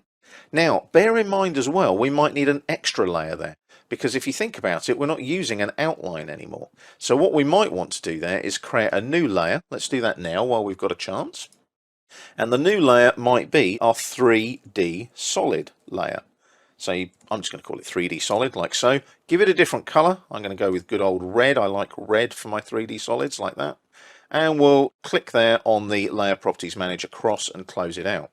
Now at the moment we're on the 0 layer there for drafting. Obviously we're going to use that later, but what I'd like you to do now is just select your solid, and it's not an outline anymore, it's a 3D solid. Hit escape to deselect and you'll see it's a different color. The conceptual visual style will give it a sort of orangey color. It's like a kind of faded red, and I love the shadowing on the edges here because you can start to see that it looks like a realistic solid now. But keep that 0 layer as the current drafting layer. We're going to utilize a command called press pull, which is really neat, and it'll allow me now to press a hole either through my plate, or I can pull an object and actually make an extrusion as well. I'm going to use press pull to make a hole in the center of my plate. Now just before you do that, what you want to do is come down here to the status bar, make sure that your object snaps are on and your 3D object snaps are on. We went through how to set those up earlier.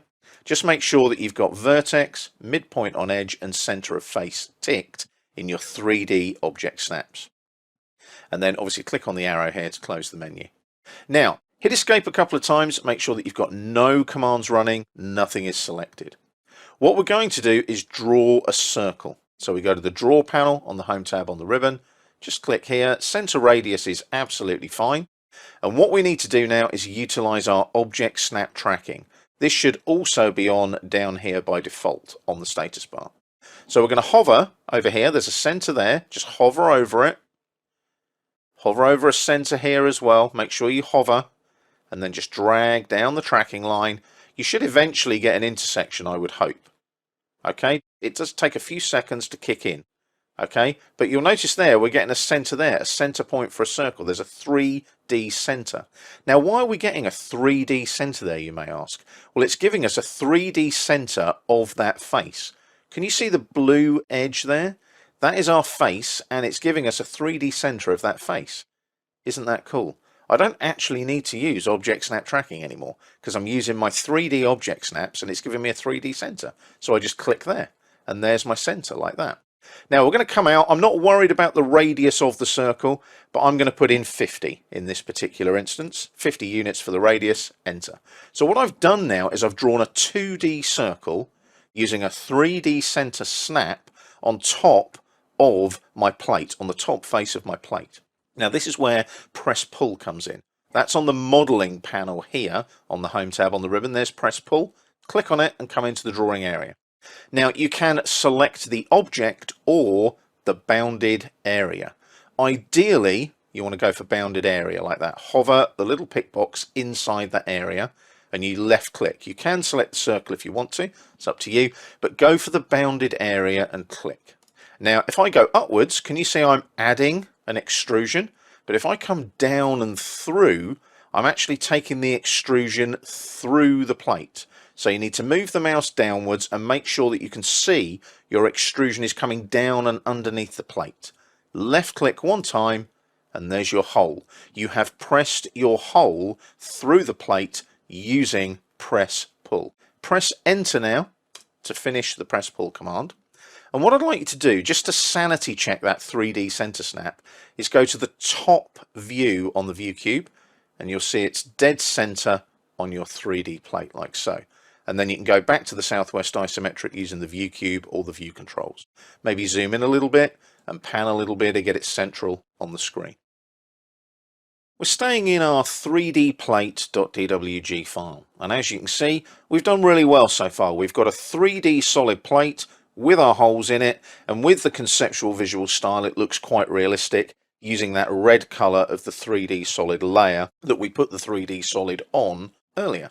Now, wouldn't it be really cool though if we could actually add some real metal to this metal plate? Well, you can. You have materials available to you in the materials browser in AutoCAD. So let's have a look at how that works. You can come down here, and in the visual style we can say, okay, let's go realistic. And there's our nice realistic red of our 3D plate. And because I've done that, you can also see the circle there. So you might want to get rid of that now. Select that circle. You don't need that anymore. You can actually delete that because you've used that to create the hole in the middle of your plate. So delete that circle that we had on layer 0. That's gone. Okay, it looks nice. If I hold down Shift and hold down the wheel on the mouse, do a little bit of orbiting there. Yeah, it looks great. Look, we've got our holes, we've got our thickness, and so on. It does look good. Let's just jump back quickly to our southwest isometric view. You'll notice the views were going a little bit crazy there because we had a custom view. Let's go back to our southwest isometric. Now, obviously, with visual styles, you can change it so that you've got shades of grey, or perhaps we might go with X-ray there, and that gives us different visualizations of our particular object, our 3D plate. I do like X-ray. X-ray's nice because it gives you all the edges and all the snaps, but you can see through the object as well. And it gives it that nice kind of shaded look as well, which works really well. But I'm just going to jump back to conceptual for now, like so.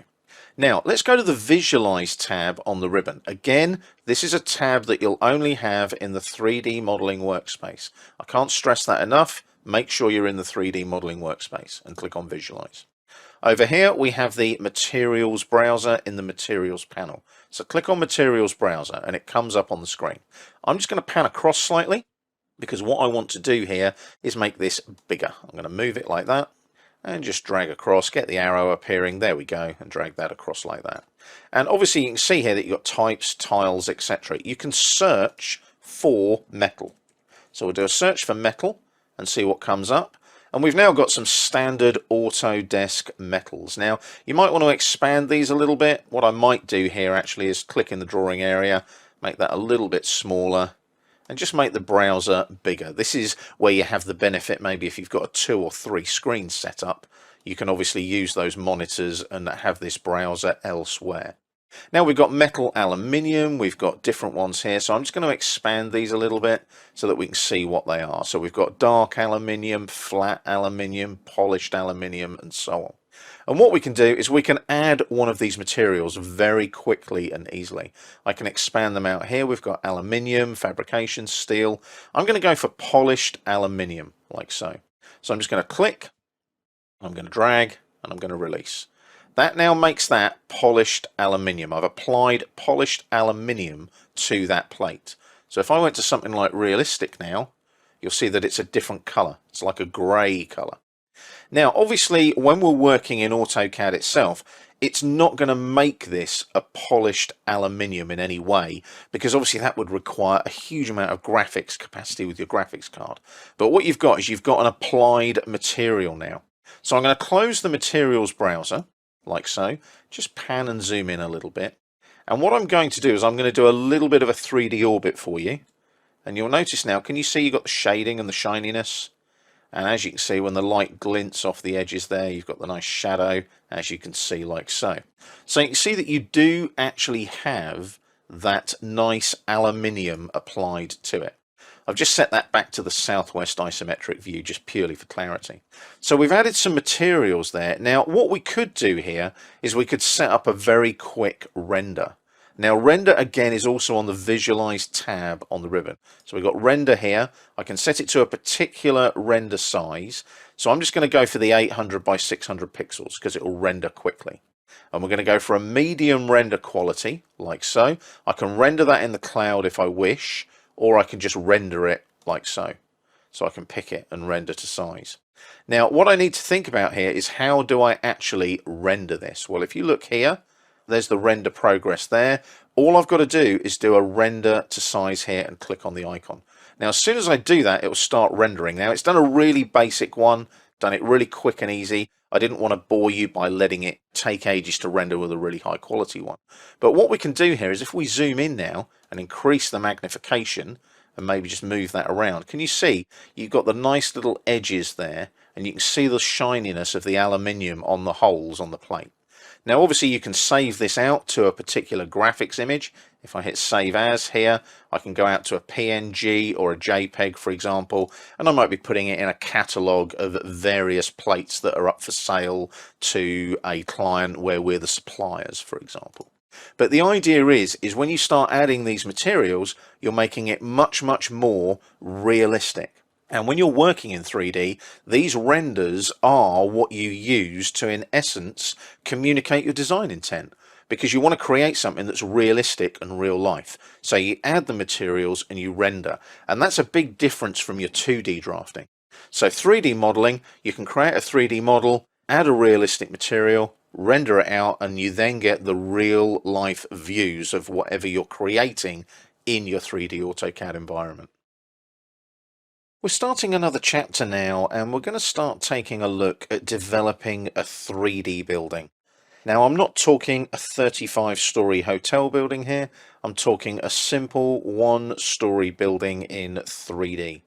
And we're going to develop it from a 2D drawing that we've already got in place with a floor plan in place.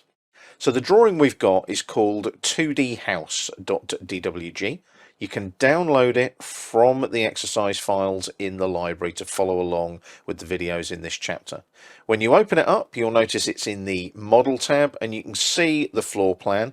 And what we've got there is a concrete slab. There's the concrete slab there. And we've got some walls represented by the red lines as well. Now, we've also got a little column here. That'll come into play a little bit later when we add a roof to our little 3D building that we're creating. Now, we need to set some settings first. The first one is very, very easy. We need to change our view in the view control. Now, you can do this via the view cube or by the view control drop down here. I'm going to go for southwest isometric and zoom out ever so slightly like that. You'll notice the view cube kicks in as well. Now, when you go to that southwest isometric on the view cube, like that, just click on the little corner there. You want to right click over the view cube and you want to set that current view as home. So when you do that, if you go to say the top view like that, and then you hover over the view cube and click on the home icon, it'll always go back to the isometric view like that for you. And we're utilizing the southwest isometric in this particular case. What we need to do as well is alter some layer properties. So home tab on the ribbon and into the layers panel. Now, the layers panel is the same in 2D and 3D, but I want you to make sure that you're using the 3D modeling workspace. I can't stress that enough. Otherwise, we get confused as to where things are in the workspace in AutoCAD when we're working in 3D. So there's your layers panel there. You go to layer properties, and there's our layers that we have at the moment. Now, everything is going to start to change from 2D to 3D. So first thing we need to do is perhaps rename our layers here. We don't need any elevations per se, and also as well things like plan 2D slab, plan 2D walls. Do we need those? Well, ideally, really we do, but what we want to do is start renaming things as 3D because we're developing a 3D model of this little 1-story house that we're working on. So ideally, what you want to think about here is changing the names of your layers. So anything that's 2D, you want to ideally change it to 3D. So that helps with the description. It also allows people to know that these layers are being used for 3D entities rather than 2D entities. So what we need to think about is 2D columns. What's that going to become? Well, that's going to become obviously 3D columns, isn't it? We just put a 3 in there, press enter, and that changes. Same with construction lines. Ideally, you want to just click there, and you're just clicking on each layer name and it will highlight so that you can edit the name of it. Depth points we don't need to change, obviously. Any elevations that we're working on, will obviously become 3D elevations, but we might want some 2D elevations when we work on a 3D model as well, and that will become more obvious later on. Our plan views as well, 2D slab, 2D walls, maybe we should leave them as they are because the entities are 2D at the moment. Maybe we need to create some new layers as well, such as 3D slab and 3D walls. So let's do that as well. So we'll create a 3D slab and we'll just put it like that, 3D, and then slab in lowercase if you want to, like that. And we'll also create a 3D walls as well. And you might want to give those specific colors. I'm going to change those to a slightly different color. These are currently, the 2D slab is 9 and the 2D walls are red. So the 3D slab, you still wanted a grey color, but you might change the grey slightly to say the darker grey, color 8 perhaps, like so. And then the 3D walls, I'm going to change those to an orangey kind of brickwork kind of color, like that. And it's entirely up to you what colours you use, but bear in mind if you're using something like the conceptual visual style, that will show in those colours to give you an idea of what the materials are. We won't go into materials just yet, but obviously you could add materials to your 3D solids as you work through this project as well, if you want to. So I'm going to close the Layer Properties Manager now, and what we've got is our 2D house drawing set up with the appropriate layers and the appropriate views for us to start working now and developing from the flat 2D plan to start developing our little 3D building. We're staying in our 2dhouse.dwg file, and what we need to think about now as we transition this 2D plan into a 3D house is we need to think about what we need to polyline and what we need to set up as continuous boundaries, because one thing we can do is use extrude and press pull with polylines and with regions, but they have to be closed boundaries, and we might need to do some solid editing as well using things like union and subtract with those Boolean algebra functions in Autocad in 3D too. So let's have a look at what we need to set up as 3D and polyline it accordingly. So we'll jump to our layer properties first in the layers panel here in the home tab, and you can see we've got 3D columns, 3D construction, 3D slab and 3D walls at the moment. So ideally those polylines need to be on those 3D layers. So let's close the Layer Properties Manager and I'll select the slab first. Now the slab itself ideally should be on that 3D slab layer. If it isn't already, just make sure that it is at this particular point in time. For example, if it's on the plan 2D slab like so, that layer, you need to change it to 3D slab like so, and then just hit escape to deselect. So that's now on a 3D layer. Let's look at that little column. Let's zoom in a bit. There's a column there that's a polyline. That is already on the 3D columns layer because we renamed the 2D columns layer to the 3D columns layer. I'll just zoom out again slightly, and what we might do here, just to make life a bit easier, jump into the top view there using the view cube. You can also do it here on the view control, select top there like so, and just zoom out a little bit. Now you'll notice we've got a polyline going all the way around that is plan 2D walls. So let's select that. That needs to go onto our 3D walls layer like so. Now the other thing we'll need in order to extrude our walls and make them solid is that we will need to have a polyline going all the way around on the interior edge of the exterior wall. So we'll just jump in here, make our layer 3D walls, that's our current drafting layer, and I'll jump into the draw panel and go to polyline, and we'll just do a simple polyline going all the way around, utilizing our object snaps on the interior edges. Use a bit of object snap tracking to get to there, into that corner there, and then a right click and a close. So we've then got a polyline that closes in. Now you can't see it very well at the moment. If I zoom in here though, can you see if I select that, there's our polyline there. If you right click and do draw order and bring to front, it'll bring that polyline to the front above the red lines it's on top of, the 2D lines that it represents. Okay, so we've got that polyline, and we've also got that polyline there. So what we can do is use our solid editing here and create, in essence, a region there for our walls. Now, just before we do anything else, we need to go back to Layer Properties and create a couple of new layers. So our new layers will be 3D doors, like so. I'm going to give them a nice sort of purpley mauve colour. Let's go there, that kind of colour there. And we'll create another layer as well, 3D windows, like so, and press enter, and we'll give that a different colour. Let's give that a nice blue kind of hint. Let's go with that blue there. And I'm just giving those random colours. They don't have to be the same, but it just means that you can distinguish these objects in the 3D model and in the drawing. I'm going to zoom in on these walls here, and I'm going to now create my 3D door at the front here. So I'm going to basically use that layer. So let's go to 3D doors, like so.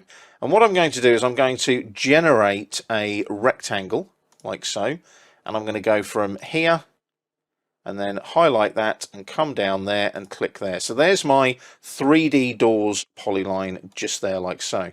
Now the good thing is, because I'm working in the top view and the elevation is all set to 0 in the Z-axis, these will all be flat on the XY plane at the moment, as if I'm creating them in 2D.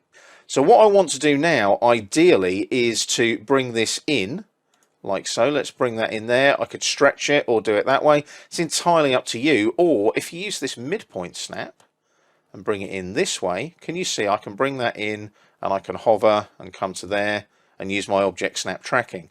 Now the lovely thing is I can then select this snap, and again, I'm not worried about the sizes of these. I just want you to create a polyline that represents a door opening. So I've clicked on that snap, and it's a right click. I'll use the move on the shortcut menu, and I'm going to move that to there, like that, and that's then in the middle. So I've just used a little bit of trickery there with object snaps. It doesn't have to be exactly in the middle. I've done it there like that. I don't know what size that door is, because all I did was utilize that snap to that snap there. Now there's our door polyline in place. We're going to do the same with the window. So I'm going to come here on the layers, go 3D windows, make that the current drafting layer. I'm going to do a similar thing with a rectangle again. I'm going to go from there down to there, like so, and then I select that, and I'm just going to zoom in a bit, and I'm going to bring that in there. I'm going to click there, and I'm going to drag that vertically downwards by, let's say, 1,000, that way, like that. And then I'll do the same with this end, use the midpoint snap there, bring the grip up, and I'll probably come up to, say, that midpoint there and click there and hit escape. Now again, it's up to you which snaps you use, which grips you use, and so on. But if I now flip this back into a southwest isometric view, you'll see there that we've got these polylines in place there representing the doors and representing a window there. Now the window itself is really important, because that will need to be at a different elevation. So we're going to lift that one up. We're going to select it, right click, and go to properties, and at the moment its elevation is 0. It's sitting flat on the XY plane.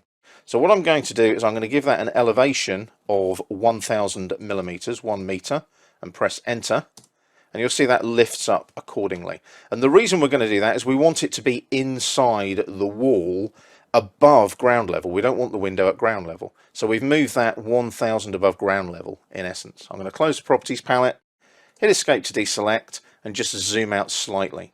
Now what we've got there now is some polylines that we can work with, and in the next video I'll show you how to use extrude and press pull so that we can develop these and make them into a door, a window, and our external walls. Like before, we're still in our 2dhouse.dwg file, and what I want you to make sure of is that you're in the southwest isometric view, like so, and that you're using 2D wireframe as the visual style. You might want to zoom out slightly. That's entirely up to you, depending on the size of the screen real estate that you have.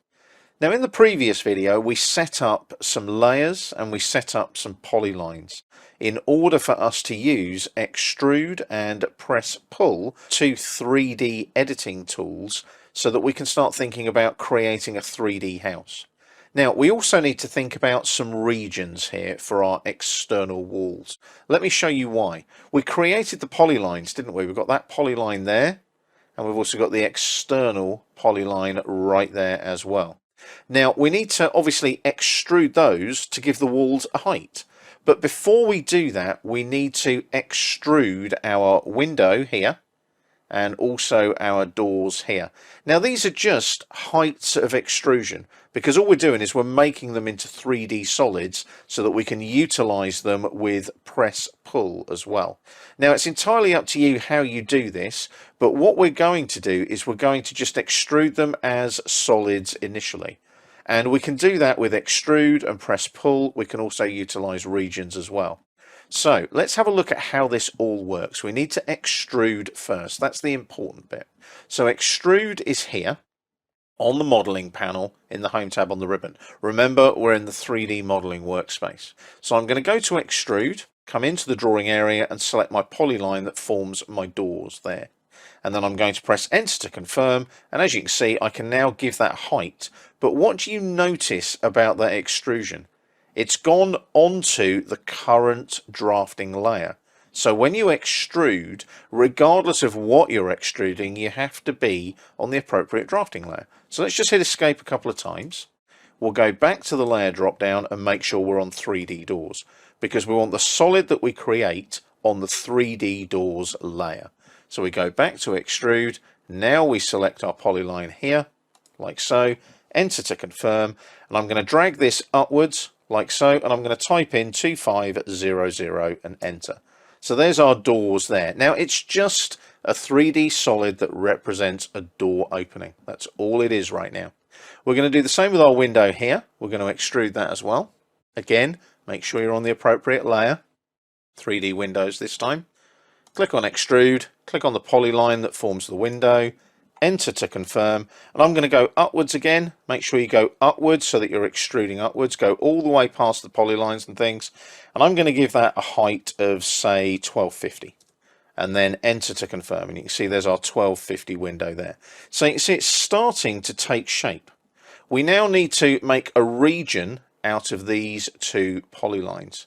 So what we need to do there is obviously convert them to regions first and then do the subtraction. Or can we just use the polylines to make the region first? Well, let's try that.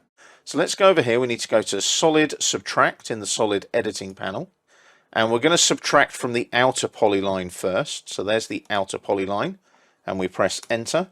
And then we need to say, hang on a minute, look at the command line there. No solid surfaces or regions selected. So we can't do that with polylines. They do have to be regions. So we go to draw, we go to region like so, and we just select the two polylines, 1 and 2. Make those into regions, 2 loops extracted, 2 regions created down on the command line. So they've now gone onto our 3D Windows layer, you'll notice. Anything that you convert goes onto the current drafting layer.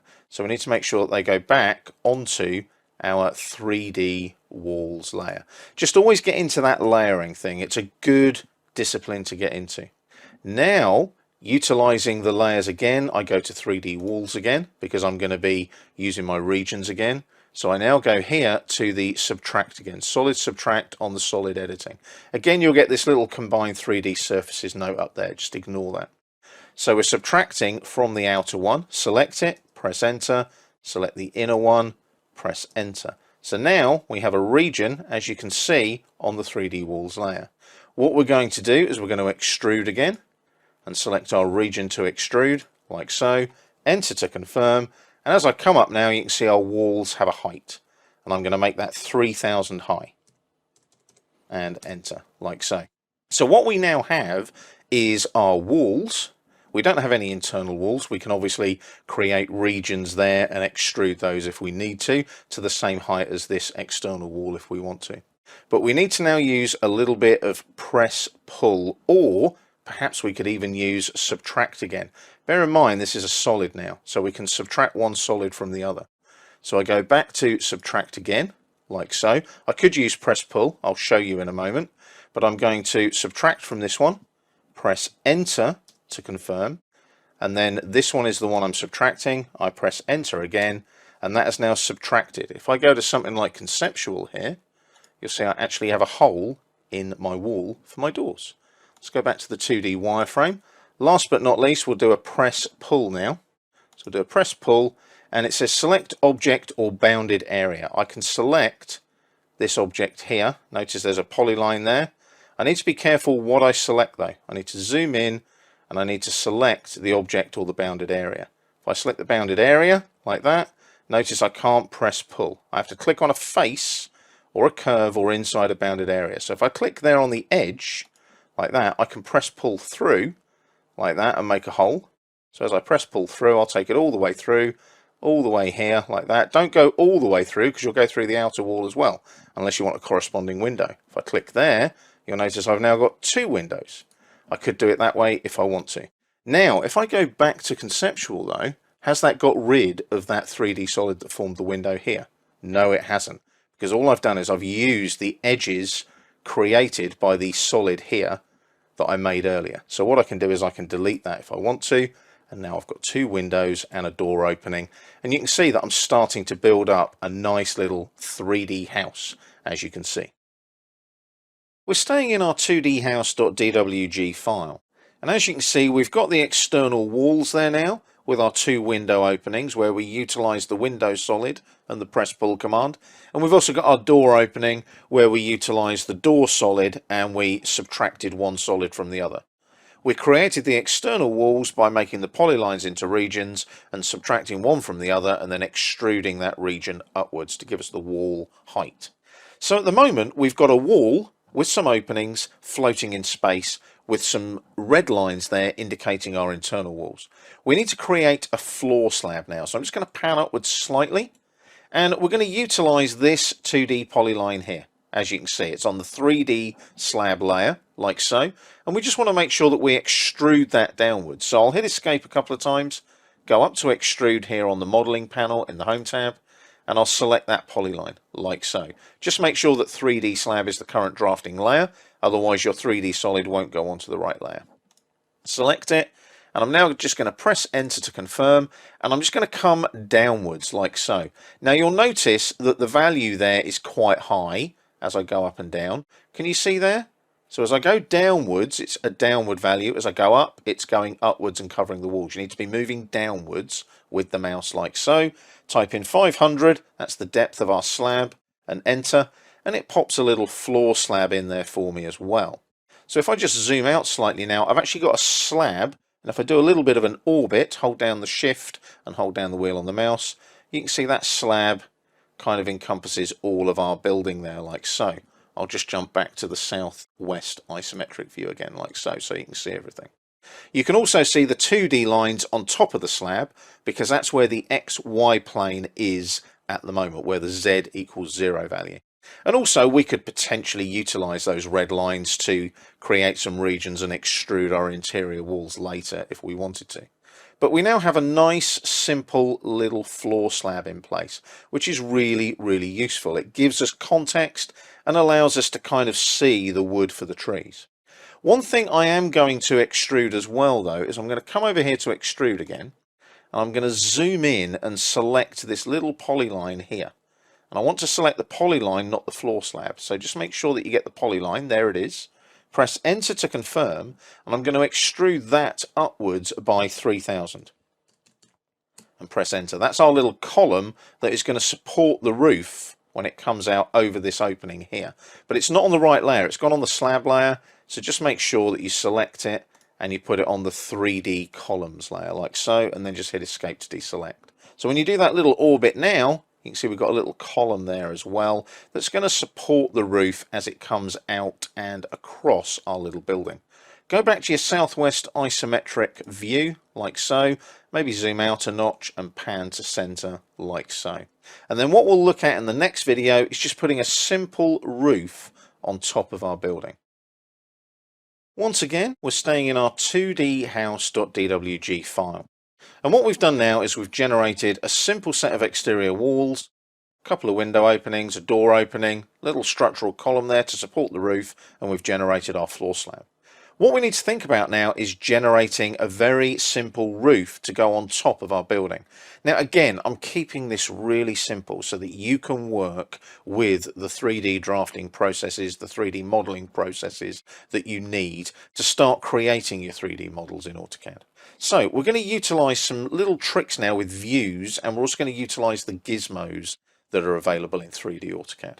So first of all, go to the view cube and select the top view, or you can obviously use your view control here and select top here like so. And then you just want to zoom out slightly, pan down, and zoom in on this top half of the top wall here. So make sure that you've got this view. So there's our little column there. That should be at the bottom, and we should be able to see all the rooms and so on, like so. And it's this long wall here in the top of our top view that you want to be able to see. Now you want to zoom in a bit because you want to be able to snap to the corners of those walls that we've created, those solid 3D walls. And what we're going to do, we're going to go to Layer Properties, and we're going to create a new layer, and we're going to call it 3D Roof. Now a roof is normally made from tiles, so I'd go for something like a nice red tile colour there. So I'm going to go for a colour that is red. So I'm going to go for, say, colour 30 perhaps might work, but that matches my 3D walls. Let's go a little bit browner, colour 34, that works. It's a nice tile colour. And we'll make that our current drafting layer as well by clicking next to it there, or you can close the Layer Properties Manager and use the layer drop down and make 3D Roof your current drafting layer. And then we're just going to generate a simple 2D polyline. So we go to the Draw panel and go to the polyline icon. We don't create a 3D polyline, we don't need to. We just want a 2D polyline. So I'm going to start at this point here, snap there, drag it across, snap there, and then I'm going to come out to about, say, there. Don't forget you can hover over the midpoint and come up, and you do want the apex at the midpoint there. So use your object snap tracking and click there like so, and then come back down here to this corner here, just get a snap point there and click, and then enter to finish. Now go back to your southwest isometric view to do a quick sanity check, and then you might want to orbit a little bit and just check that your polyline, as you can see there, is flat. It's flat in the XY plane. Can you see that there? And that's where you want it to be, but now you need to move that polyline. So what you might want to do is do a little bit of an orbit, or you can use this corner here like so, and that'll take you to the northwest isometric. There's your polyline right there. You can see your polyline there like so. Now we're not going to use the gizmo just yet, we're going to use that in a minute. You can see the gizmo has appeared there where I've selected it. All you're going to do is right click and move, because at the moment it's on the XY plane, and we need to move it from this corner here. So you're going to get a 3D snap there, a 3D endpoint. Can you see that? So make sure your 3D snaps are on down here. And then we're going to get a 3D snap there. You might get an endpoint snap, or you might get the 3D snap, the 3D vertex. Either one will work. And then we zoom out and we go zoom into the top of the wall. And can you see we've got endpoint or 3D vertex there? Just make sure you click there like so. Zoom out slightly and you can now see that your polyline is here. Can you see it there like that? Now this is where we can play with those gizmos that we've utilized, but I don't want the move gizmo, so I'm going to hit escape, go up to selection here on the home tab on the ribbon and change it to the rotate gizmo. I then select my polyline again here that forms the roof line, and the good thing is now I can rotate using that red circle, and I can rotate this in any direction I want to. Can you see I can rotate it that way? And as I come up and click, it's now rotating in the direction I want it to. So I click again. And then if I look now, I should be able to see that that is vertical. Can you see that? And what I'm doing here is I'm just rotating this so that I know it's vertically in the right plane. Sanity check, if I use the left view here on the view cube, it should look like a vertical line, like that. And then all we've got to do is move this. So let's go back to our southwest isometric view, like so. And we can just see there we've got a corner of the polyline, corner of the wall. So select the polyline, right click, move, use that endpoint there to that 3D vertex there, and it should move nicely now on top of that wall there. So the way to check that, again, you can use the 3D orbit, shift and the wheel on the mouse, and just check it's sitting like so. And if you want to do a real sanity check, use the back view on the view cube, and there's our little roof polyline there looking like so. Now that roof polyline is going to be extruded across the entire building. So you want to go back now to your southwest isometric view here. And all we're going to do is just extrude that, and we're going to go from that corner there to that corner there. Now the trick here is when we're extruding, we go extrude and select our polyline there like so, and press enter to confirm. And now we want to specify that height of the extrusion. How do we do that? Well, we come down here until we get that little vertex there. Can you see?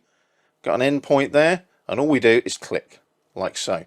And now we've got our nice little roof in place, like so, and our little column is supporting that roof with a little cantilevered roof over the porch area. Now again, it's very simple and very, very basic, but it's getting you used to those 3D workflows and processes, things like the gizmos to allow you to rotate the polyline you created to extrude the roof. Now it is a very, very basic little house, as you can see, but as you rotate around, can you see that's all in 3D? You can start to generate sections and elevations of this once you've developed the model further. So what we'll do now is we'll just jump back to our southwest isometric view, maybe zoom out slightly, pan across, and there's our little 3D house that we've generated from a flat 2D plan. We're moving into another chapter now where we're going to look at developing your 3D design a little further.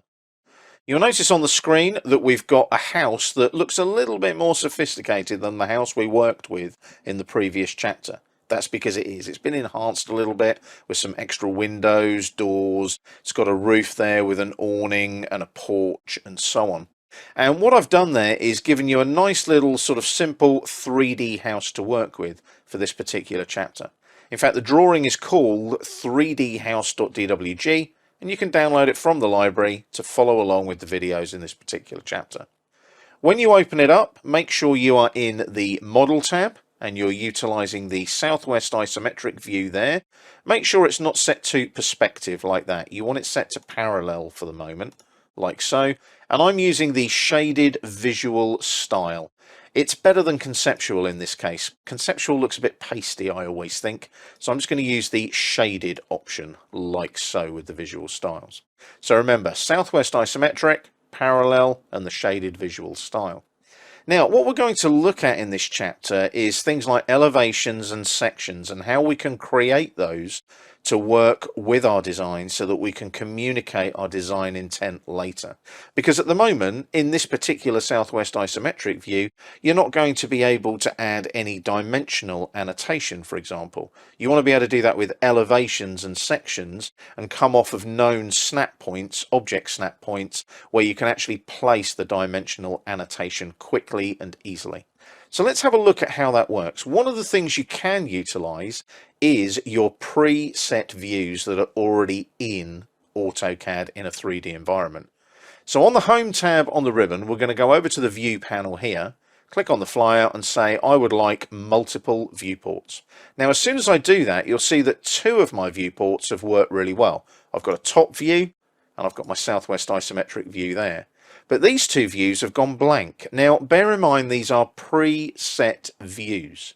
So they're using default settings. So select the view, double click on the wheel to zoom extent, and there's your front view there. Basically what it's doing is it's going to a preset view that's looking elsewhere. So we're going here, double click here, again on the wheel, double click on the wheel to zoom extent, and there's our right hand view as well. And they're pretty basic views of what is a pretty basic little house model that we've created. Now, the whole idea of this house model is to allow you to generate those elevations and sections.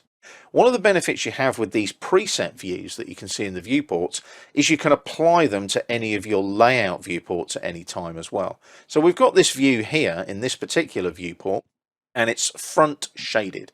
So if I go into the Elevations 3D Layout tab, I've got a simple viewport here.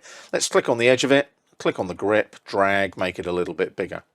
I'll double click inside the viewport to activate it, and then I'll double click again with the wheel to zoom extent. So I've got a Southwest isometric shaded view at the moment. I can change that to my front view, like that, and there's my shaded front view in my viewport. Double click outside the viewport. That can then go on a sheet in my plot, my print, my PDF that I'm going to show to the client later on in the meeting with the client to show progress on the project. So you can see how those preset views save you a huge amount of time. Imagine having to try and generate those in a 2D CAD environment. The lovely thing is you've got a real life 3D model, and I can actually say I'm looking at it from the front with that front view in that viewport. Very quick and easy to set up. So let's jump back now to our Model tab.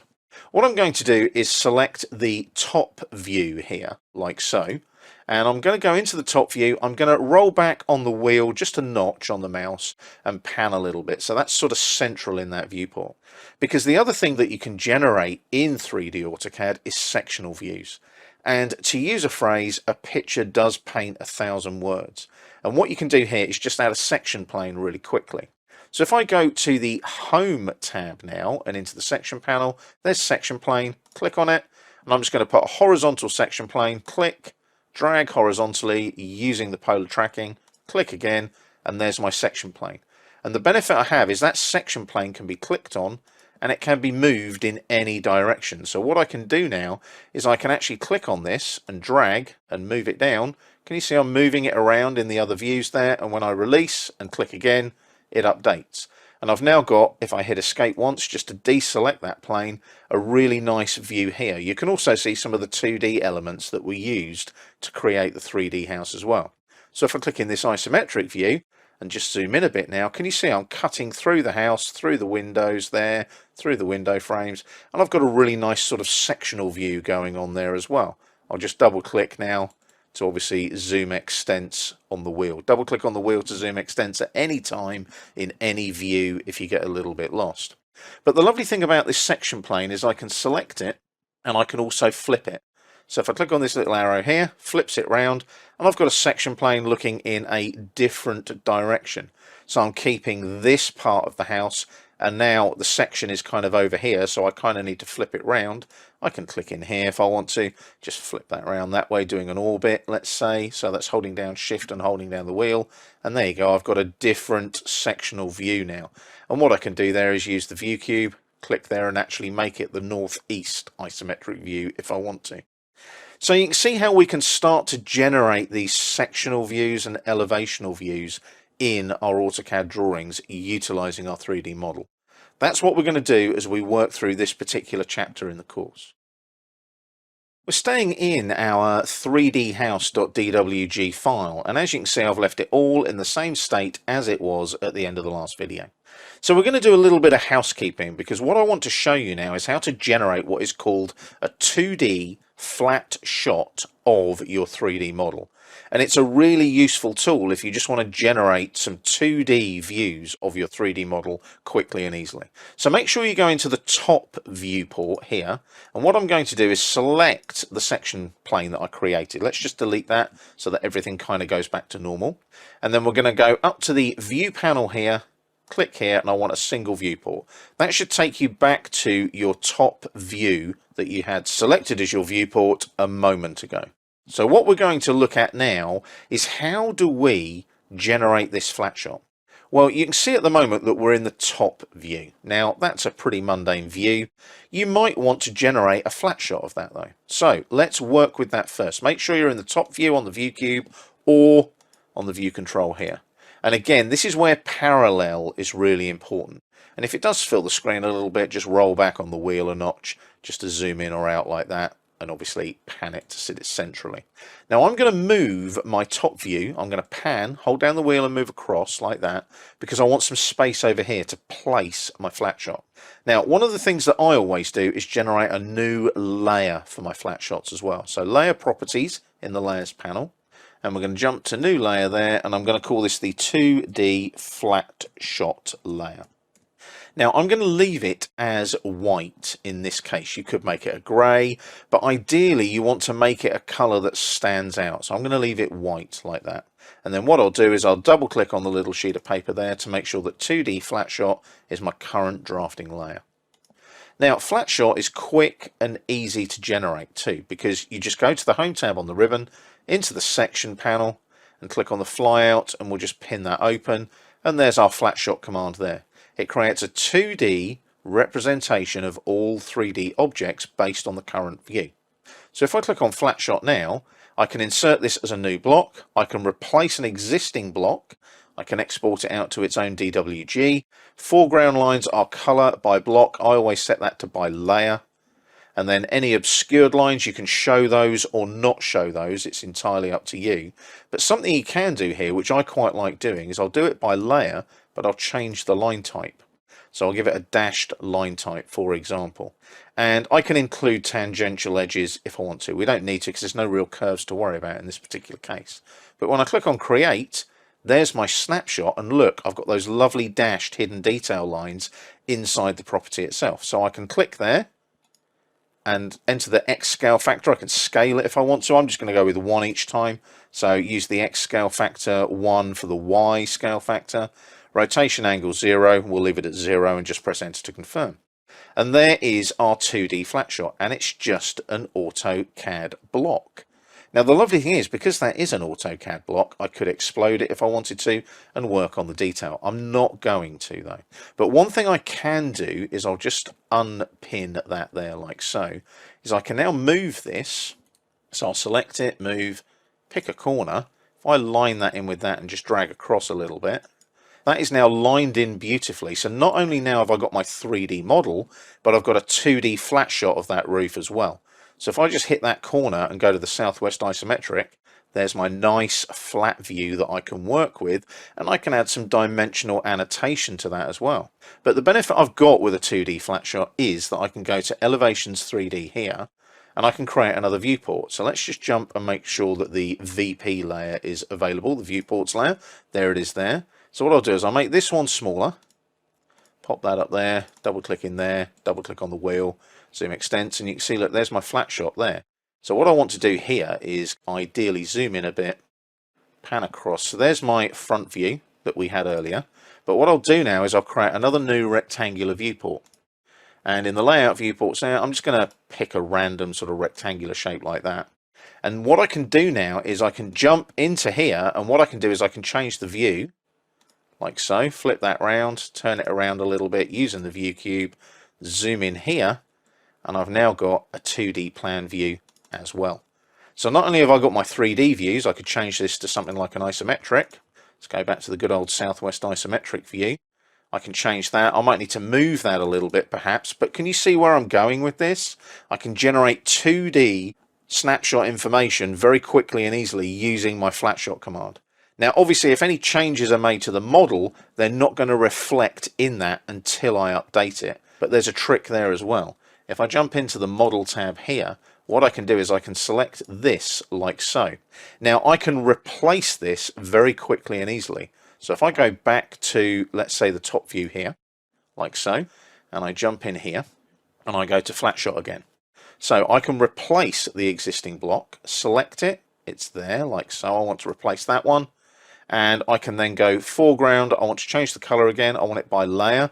Now remember, we need to just make sure that we're using the right layer here, because we're on the viewports layer. We don't want it on the viewports layer. We want the 2D flat shot layer, remember? So I'll jump back here, go back to flat shot like so, replace the existing block and select my flat shot block there. Color, I'll go by layer. Obscured lines show by layer again. So we want by layer, and we use that dash line type. Click on create, and that will update for me. So if I've made any changes here in the 3D model, I can update them in that block there just by creating another flat shot. Very quick and easy, but also really useful because that 3D model is now allowing you to generate 2D geometry that you can add your dimensional annotation to.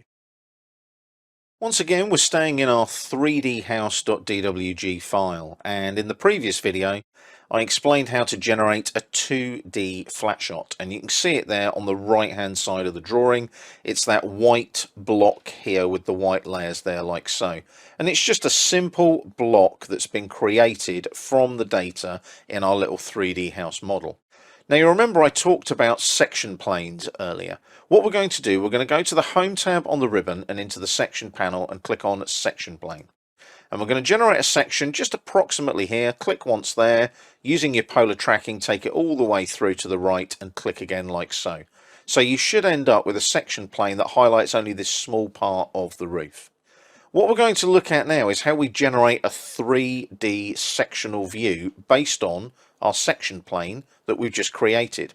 Now, before we do that, we want to make sure that our section plane and our sectional view are actually on the right layer. So it's always good to create separate layers for these things. So we go to Layer Properties, New Layer, and we'll call this 3D Sections, like so. And I'll just press enter, and again I'm going to leave it as white for now. That's fine. And make it the current drafting layer by clicking on the little sheet of paper there. So just a double click and then close the Layer Properties Manager. Now make sure that you click on your section plane there as well. Go to the Home tab on the ribbon and put that onto your 3D Sections Layer 2. Otherwise, if you freeze your 2D flat shot, which is the layer it was on, you'll lose your section plane, and you don't really want to do that. So just hit Escape a couple of times now to deselect the section plane. Now what we're going to do is generate a 3D section, and it will come in a similar fashion here to the flat shot. It will be a 2D representation of a 3D section through your little 3D house. So let's jump to the section panel again, click on the flyout here and just pin it open. And you can see there that I can generate a section like so. That's the one we want.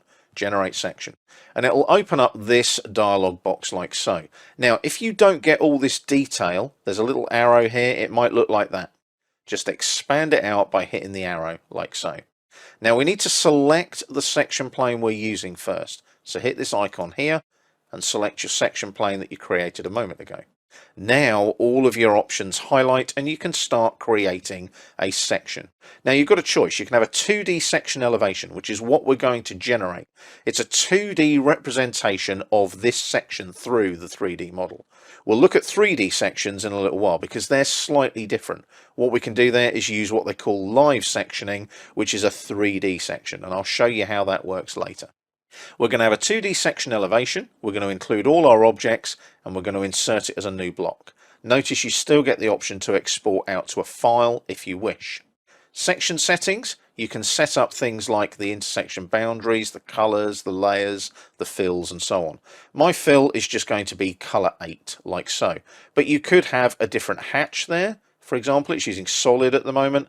I can select a hatch pattern, so the sort of pattern I could select there would be something like ANSI 31, which is a cross hatch, and I'll OK that.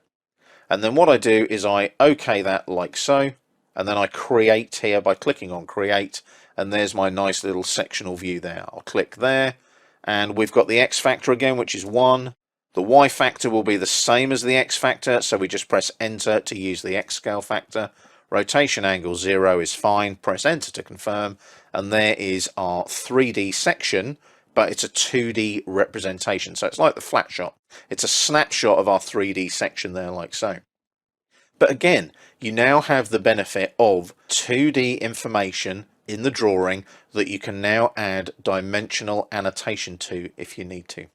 So that's our little section there that we've created. So we can do a 2D flat shot, we can do a 2D 3D section elevation like so.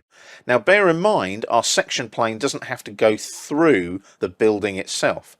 What it can do is it can be moved. So if I click on it here like so, and I just click on this grip here and move this up, I can move it up and click there and slide it along like that. Can you see? And click there like so.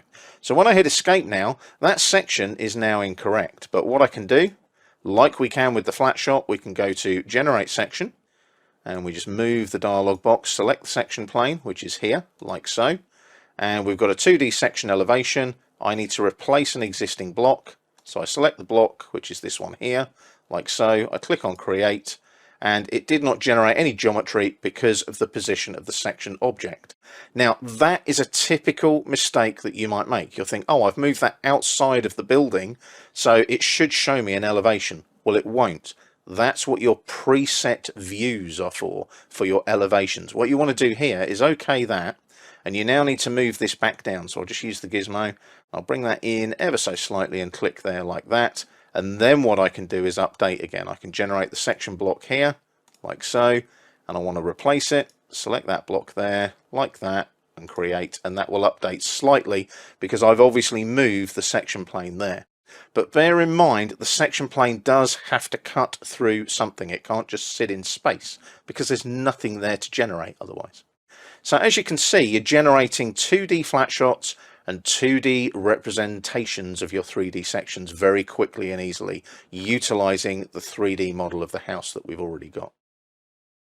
We're staying in our 3dhouse.dwg file, and as you can see, I've done a little bit of zooming and panning there so that we can see our sectional view that we've created, which is our sectional elevation view, remember, a 2D representation of our 3D section.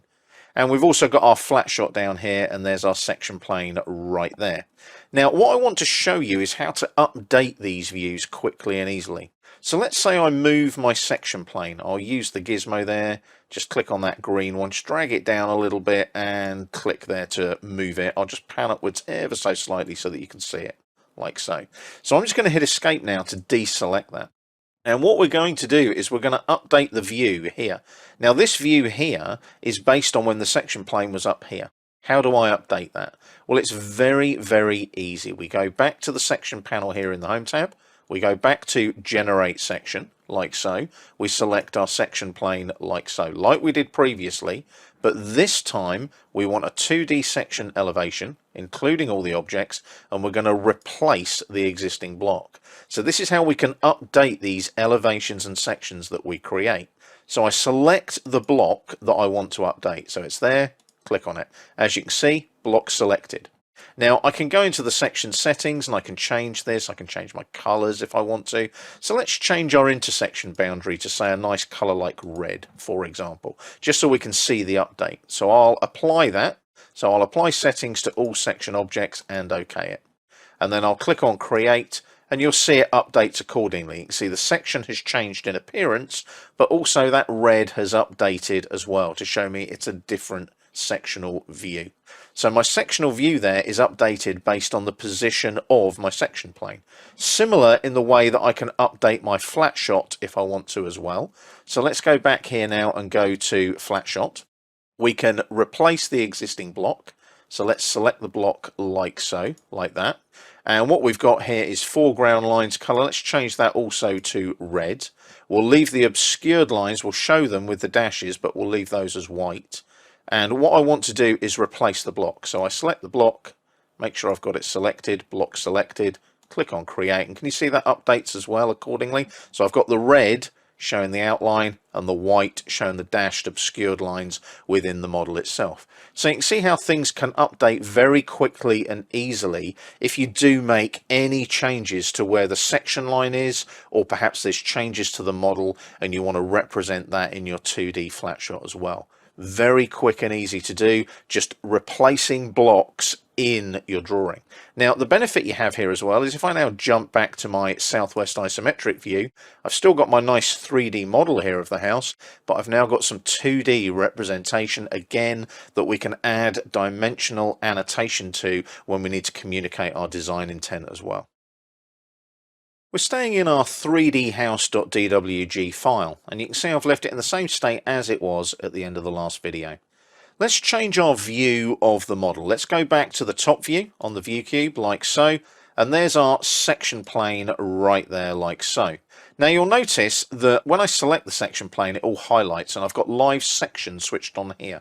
So you can see I get a contextual section plane tab on the ribbon. Live section can either be on or off. So if I switch live section on, can you see what happens? All the updates I've made show up with the live section on. Ignore the flat shot because that's just a 2D snapshot of the model. But the live section, can you see the changes kick in accordingly, like so. And they change deliberately to show me that obviously my section is based on the settings on my section plane. Now, here's where it gets interesting, because if I switch live section off and I click and I drag my section plane up to there like so, nothing actually updates in the model. But when I switch live section on, you can see that updates there. I can obviously generate the section block again, like so. I'll do that, and I want to replace the block, remember? So I select the block that I want to replace. So I can generate a 3D section of this and replace the existing block, select that block there, jump into there and create. And that updates, and you'll notice it's a live section. So can you see there what's happened? I've replaced the 2D, 3D section with a live section. So if I jump back to the southwest isometric, I've now got a live section of my model based on where the section plane is on my main model, like so. And it's really useful because what I'm doing is I'm generating tools there with live sectioning that allow me to generate these really cool 3D sections. So let's go back to that top view. Like so. I'll just rotate that round so we all know where we are. And what I'll do is I'll bring this back down. So I'll click here. Let's get this horizontal again. We want that horizontal like so.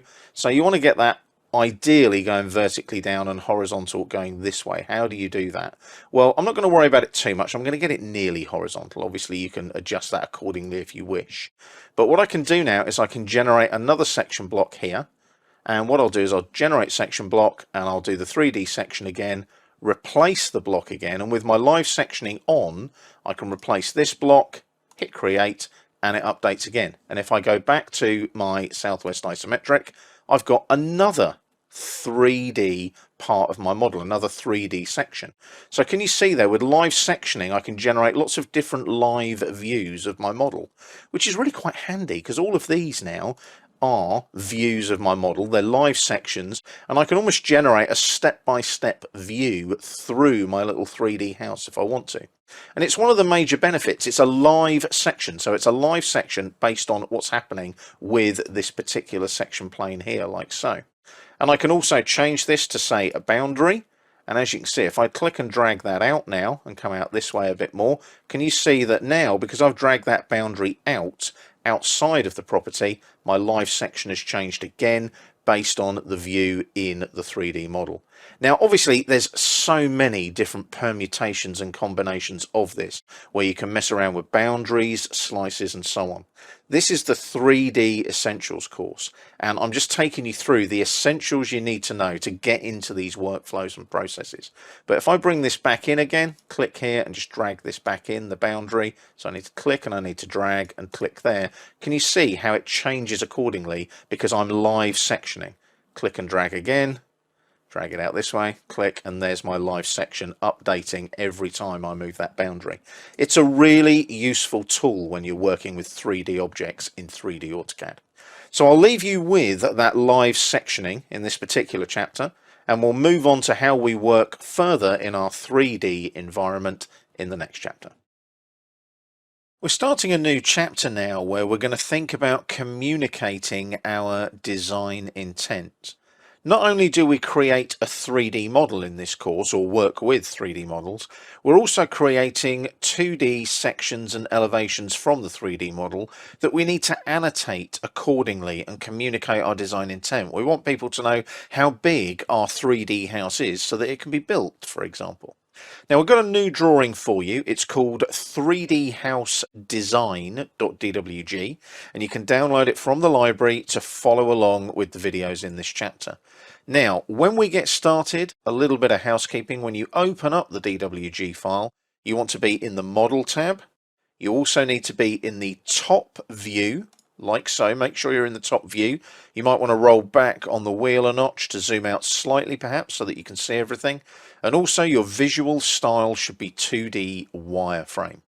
Now, the reason we're making sure it's 2D wireframe is so that we can see our dimension annotation in our drawings. That's why we're using just 2D wireframe at the moment. If we jump into something like conceptual or realistic, you won't be able to see those dimensions. They kind of disappear on you. So if you do get any dimensions disappearing, check your visual style and make sure it's 2D wireframe. Now, the first thing we need to think about is setting up some viewports in the layout so that we can display our views and communicate our design intent. So we have a layout set up in the drawing for you. It's called Elevations 3D down here. Just click like so, and you can see that we've got a LinkedIn Learning 3D Essential Training title block. Now, before we do anything else, you want to make sure that you're on your viewports layer. So Layers panel in the Home tab on the ribbon, layer drop down, and select the viewports layer. Just make sure you're on the viewports layer because that layer is set not to plot in the layer properties. Go up to your contextual layout tab here. Not the layout tab down at the bottom, but the layout tab at the top of the screen, top of the ribbon there. And make sure that you can see your layout contextual tab panels like so. Now, you'll notice there where I hovered over the drawing, I accidentally moved the mouse and zoomed in slightly. So just make sure that you double click on the wheel to zoom extents so that you can see the whole of the title block. Now, what we're going to do, we're going to create 4 equal views in our space in our title block. So we go to the Layout Viewports panel here and click on the little arrow. Click there. That'll open up the Viewports dialog box. We want 4 equal viewports, like so. Viewport spacing, 5 is pretty good. That's 5 millimeters in this particular drawing's case because I'm working in metric millimeters. Obviously, if you were working in feet and inches, that value would be different. Setup is going to be 2D, not 3D. I'll explain why in a moment. So you don't need to worry about any of these previews or views or visual styles. Just 5 and 2D. Click on OK.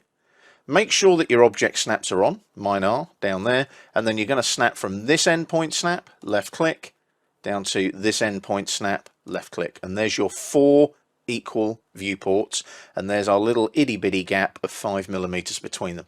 It's always good when you're working in 3D and bringing views into a layout to have that little bit of spacing between the viewports. It just makes life a lot easier, especially when it comes to things like visual styles. Now, here's where it gets clever.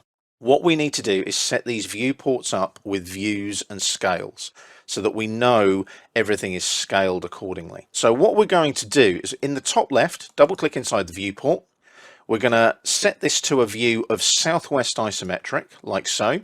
We're going to change the visual style just in this particular viewport to realistic, like so. And then using zoom and pan, this one doesn't have to be to scale. You just want to get your isometric view roughly central in the viewport. Yes, you can see the section planes there. So what you could do there is go back to the home tab on the ribbon and we'll go to the layer drop down here, like so. And what we want is the 3D section plane to be frozen in the current viewport. There we go. So it's that little icon there. Can you see it? Brings them on, switches them off. Basically freezes them in the current viewport. Once you've done that, hit escape and you click on the top right viewport now. That's going to zoom in on this particular section or elevation here. So bring that in, zoom out slightly, and you want it roughly in the middle. Down here, set your viewport scale to 1 to 50, and that fits nicely in there. We'll do the same with the other elevation in the bottom right. So we'll pan, zoom in, get that roughly central like that, just using the wheel on the mouse, and again 1 to 50 viewport scale, like so.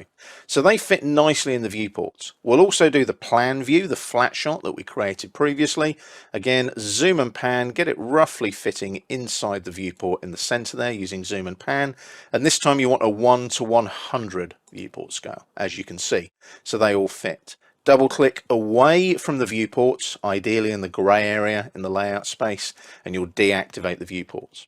So now you can see that we're ready to communicate our design intent. You can see that we've got a plan view, that's our flat shot. We've got those sections and elevations that were created from the 3D model in the 2 right-hand viewports. And we've got a nice realistic looking southwest isometric in that top left viewport, just to make everything kind of come into context.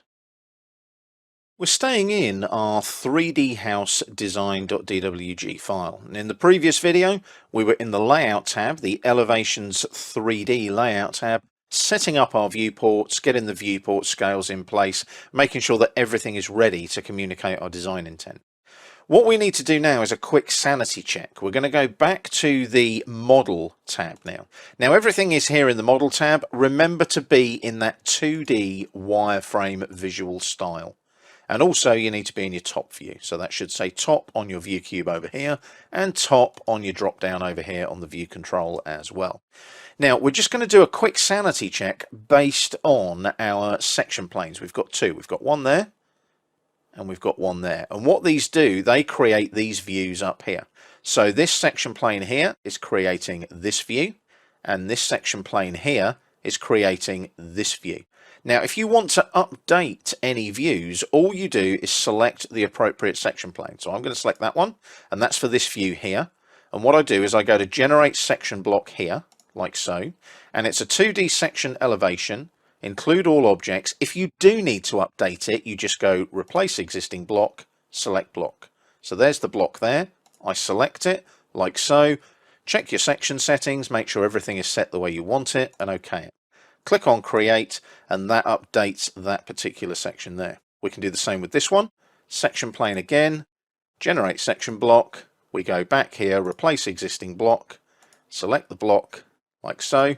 And again, just check the section settings, make sure you're happy with them, and make sure you apply those settings to all your section objects as well. and then click on create, and that'll update as well. Always do that quick sanity check. It's really important because you want to make sure that this section plane here is represented accurately by those blocks you've created from your sections and elevations. Now this one here is a flat shot, but it's still a block. And as you can see, it's on the layer 2D flat shot there as well. So if you wanted to check that one, what you would need to do is make sure that you are in your 3D. Remember, we're not in the 3D workspace right now. You can see I'm in the 2D workspace, which I'm hoping you might have spotted by now. But it's very quick and easy. Again, workspace, 3D modeling, like so. And it's really important that you check these things because you might need some 3D tools, for example. So up here, I've got section here, click on the flyout, flat shot is right there. You can obviously just type flat shot, as you can see there. You could have just typed flat shot and checked it. But if I go back here and run flat shot like so, I can then run it, insert it as a new block, replace existing block. I select the block, there it is there, like so, and I can check all the settings, include the edges. Now at the moment it's by layer. Now remember, viewports is my current drafting layer. I don't want that to be the case. So I can select a color and do by layer there, but it's going to put it on the viewports layer. Doesn't matter. I just click on create like so, and then all I've got to do is make sure that this is on the appropriate layer. It's still on the 2D flat shot layer. It's remembered that. So it's saying it's going to put it on the current layer, but it remembers what the previous layer was. So that's really important as well. So when you're creating your flat shots, remember when you first create that flat shot, you put it on the appropriate layer that you want it to be displayed on in the drawing. So we've done our sanity checking. That's all good. We've done our sections, our elevations, our flat shot, all off of our little 3D model of our house. Once again, we're staying in our 3D house design.dwg file. And as you can see, we're still in the model tab. You can still see our 3D model, albeit the top view here in 2D wireframe. And we've got our flat shot block there, like we did in the previous video, and our sections and our elevations and so on. We need to start thinking now about adding some dimension annotation. Now this is really important, because we need to be able to show this in our viewports in our layout tab. So home tab on the ribbon, and we go to the layer drop down in the layers panel, and we select dimensions as our current drafting layer. Now you'll notice I am in the 3D modeling workspace now. Remember in the last video I changed that, even though we started the chapter in the drafting and annotation 2D workspace. It's so easy to switch workspaces in Autocad, which can sometimes be annoying because you sometimes forget which workspace you're in and start doing something and realize that the commands aren't there in the ribbon at the top of the screen. So just keep an eye on which workspace you're using. You can place your 2D dimension annotation in either of the workspaces, the drafting and annotation or the 3D modeling. Just make sure you are in the 2D wireframe visual style. That's all you need to remember. Okay, so let's have a look now at just placing some dimensions. We're on our dimensions layer. I'm going to go to the annotate tab now on the ribbon. And we want to make sure that we are using the isometric dimension style, that one there. So isometric. And we also want to have our dimension layer override set to the dimensions layer as well, always useful. Now we're just going to place a couple of dimensions, check that they look okay in our scaled viewports. Now the dimension style, the isometric style, is annotative. It's got that little blue annotative symbol next to it. So you need to make sure that you're using an annotative dimension style. Now you'll remember the flat shot in the viewport was set to 1 to 100 and these were set to 1 to 50. Jump back to the layout tab to check. So we just hover over a viewport, that viewport there, 1 to 50. That viewport there is also 1 to 50. If I hit escape a couple of times and just select this viewport, you can see it's 1 to 100. The isometric viewport is not to scale. We don't need to worry about that one. So we need to make sure that we're using the appropriate annotation scale in the model tab to make sure that these dimensions appear in our viewports. Very quick and easy. Model tab here like so. We know that these two are 1 to 50. So let's make sure that our annotation scale is currently 1 to 50. I'm going to add some very, very simple dimension annotation. Now I'm zoomed in here so that I can see what I'm snapping to as well. I'm going to place a linear dimension and I'm going to take it off the corner of the roof here, and make sure you get the endpoint snap, and I'm going to come up to the apex and click there. And there's one dimension there like so. Very quick and easy. I'm going to pan upwards slightly. Again, another linear dimension from one end of the foundation to the other. Again, make sure you get your endpoint snap and just pop it there like so. So you can see there's a couple of dimensions in place there like so. Going to do the same over here. Again, very simple linear dimensioning. I'm not going to get into too much detail, but obviously you can do this in a lot more depth later if you wish. And what I might pop in there is another linear one coming off of the corner down to the bottom there like so. Just do that like that. So we've got a couple of dimensions there on each one. Now if we jump into our Elevations 3D layout tab, those dimensions are now showing in our viewports. Very quick and easy. I might double click in that viewport actually, just pan that across slightly so it's a little bit more central. Don't do zoom because that will mess up your viewport scale. Double click outside your viewport just to deactivate it. Let's do the same with our little flat shot. Let's jump back into the model tab, change our annotation scale to 1 to 100 to make sure that it's working in conjunction with our 1 to 100 viewport. And again, I'm just going to place some simple linear dimensions. So I'm going to pop one from roof edge to roof edge. There's one there, and I'll pop another linear one from roof edge to roof edge like so. In fact, I might go a little bit wild and possibly do one from there to there as well, like that. And let's put one more in there just for good luck. Let's pop one in there, and we'll take that one down there. Now what I could do there, I've got the dimensions crossing. I could do a dim break just to tidy that up. There we go. Enter to finish.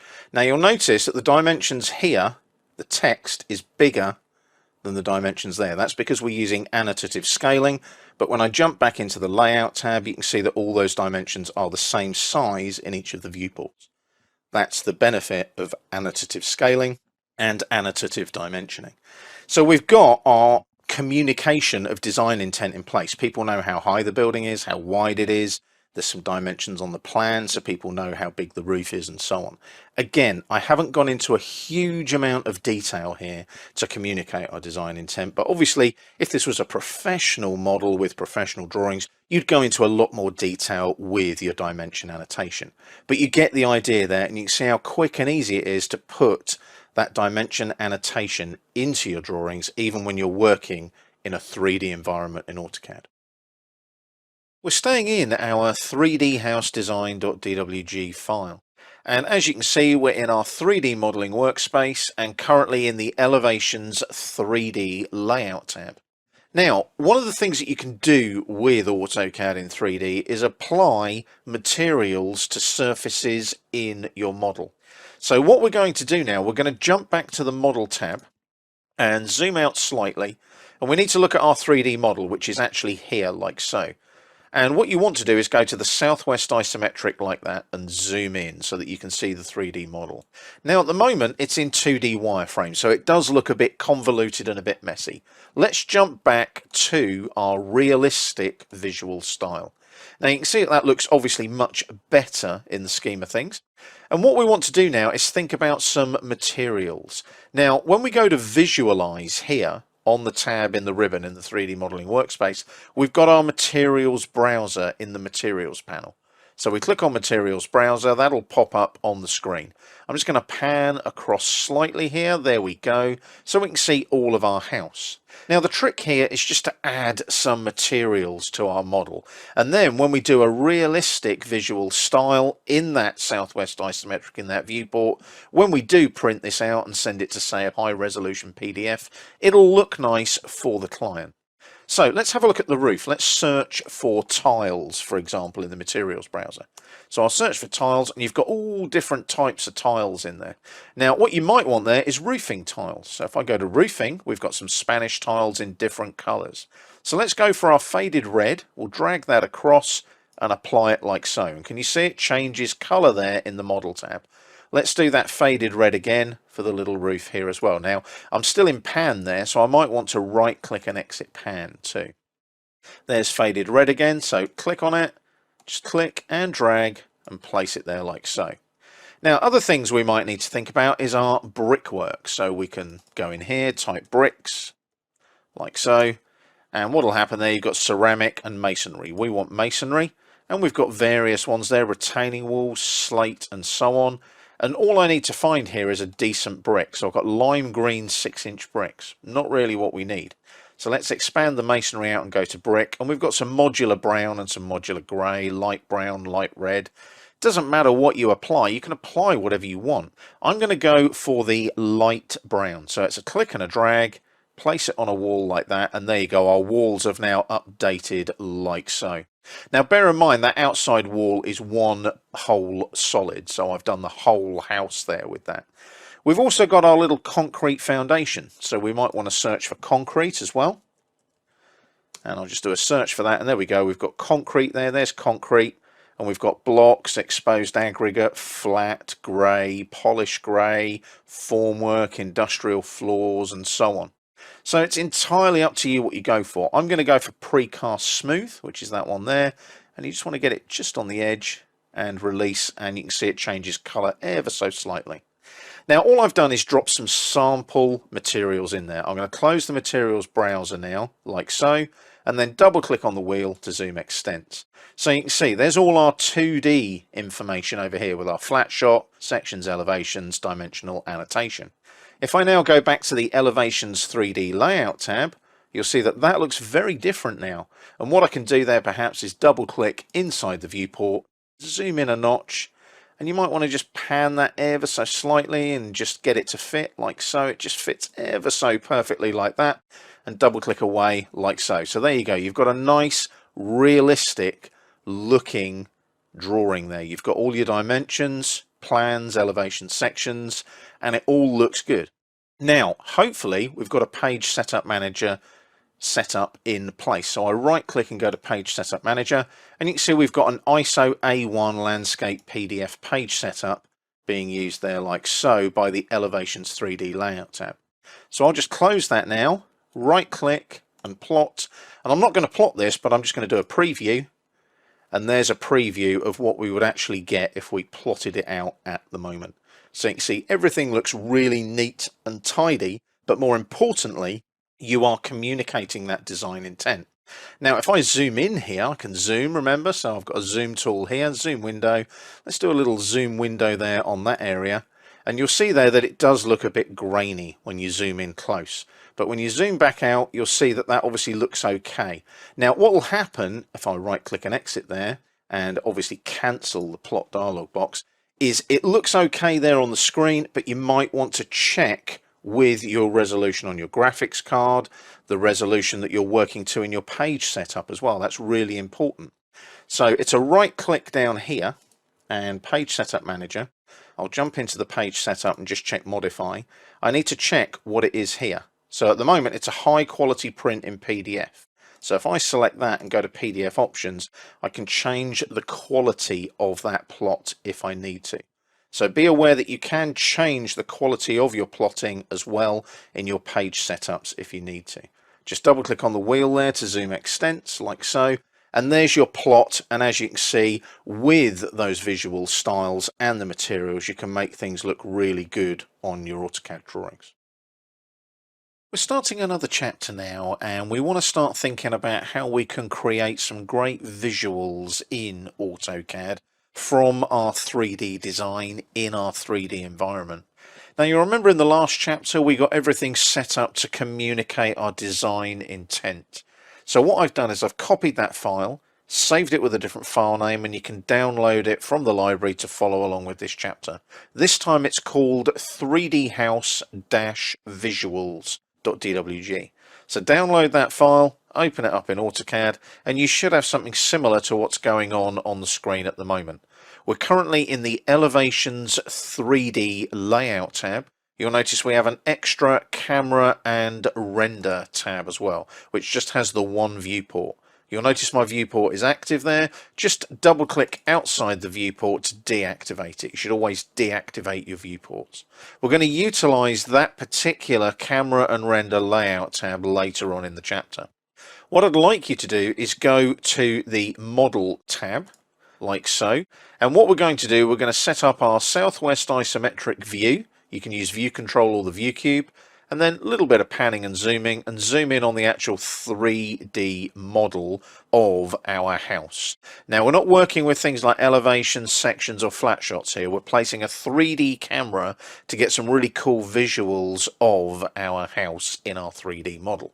So we're going to go to the layers panel in the home tab first, layer properties, and we want to create a new layer, and we're just going to call it cameras, like so. So there's cameras there. Give it a color. I've got red. That's absolutely fine for now. But just make sure it's the current drafting layer. So just double click there on the little sheet of paper, or close the layer properties manager and use the drop down. But just make sure that cameras is your current drafting layer. We're then going to go to the Visualize tab on the ribbon again, like we've done previously. And we're going to look over here at the Camera panel. Now, there's two commands here: Create Camera, Show Cameras.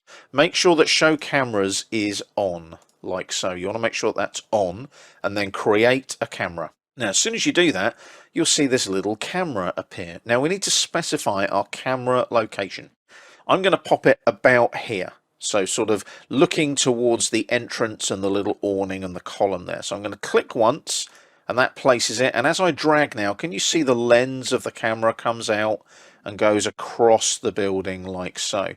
Ideally, you want to take it all the way through the building to, say, about there. You can, if you want to, though, pick on a point on the building. So if I pick that top apex of the roof, the camera, you'll notice, is looking upwards towards that apex of the roof. Now, ideally, you want to give this a name. So click on Name, and I'm going to call this Entrance 3D, because it's a 3D view of the entrance of the building.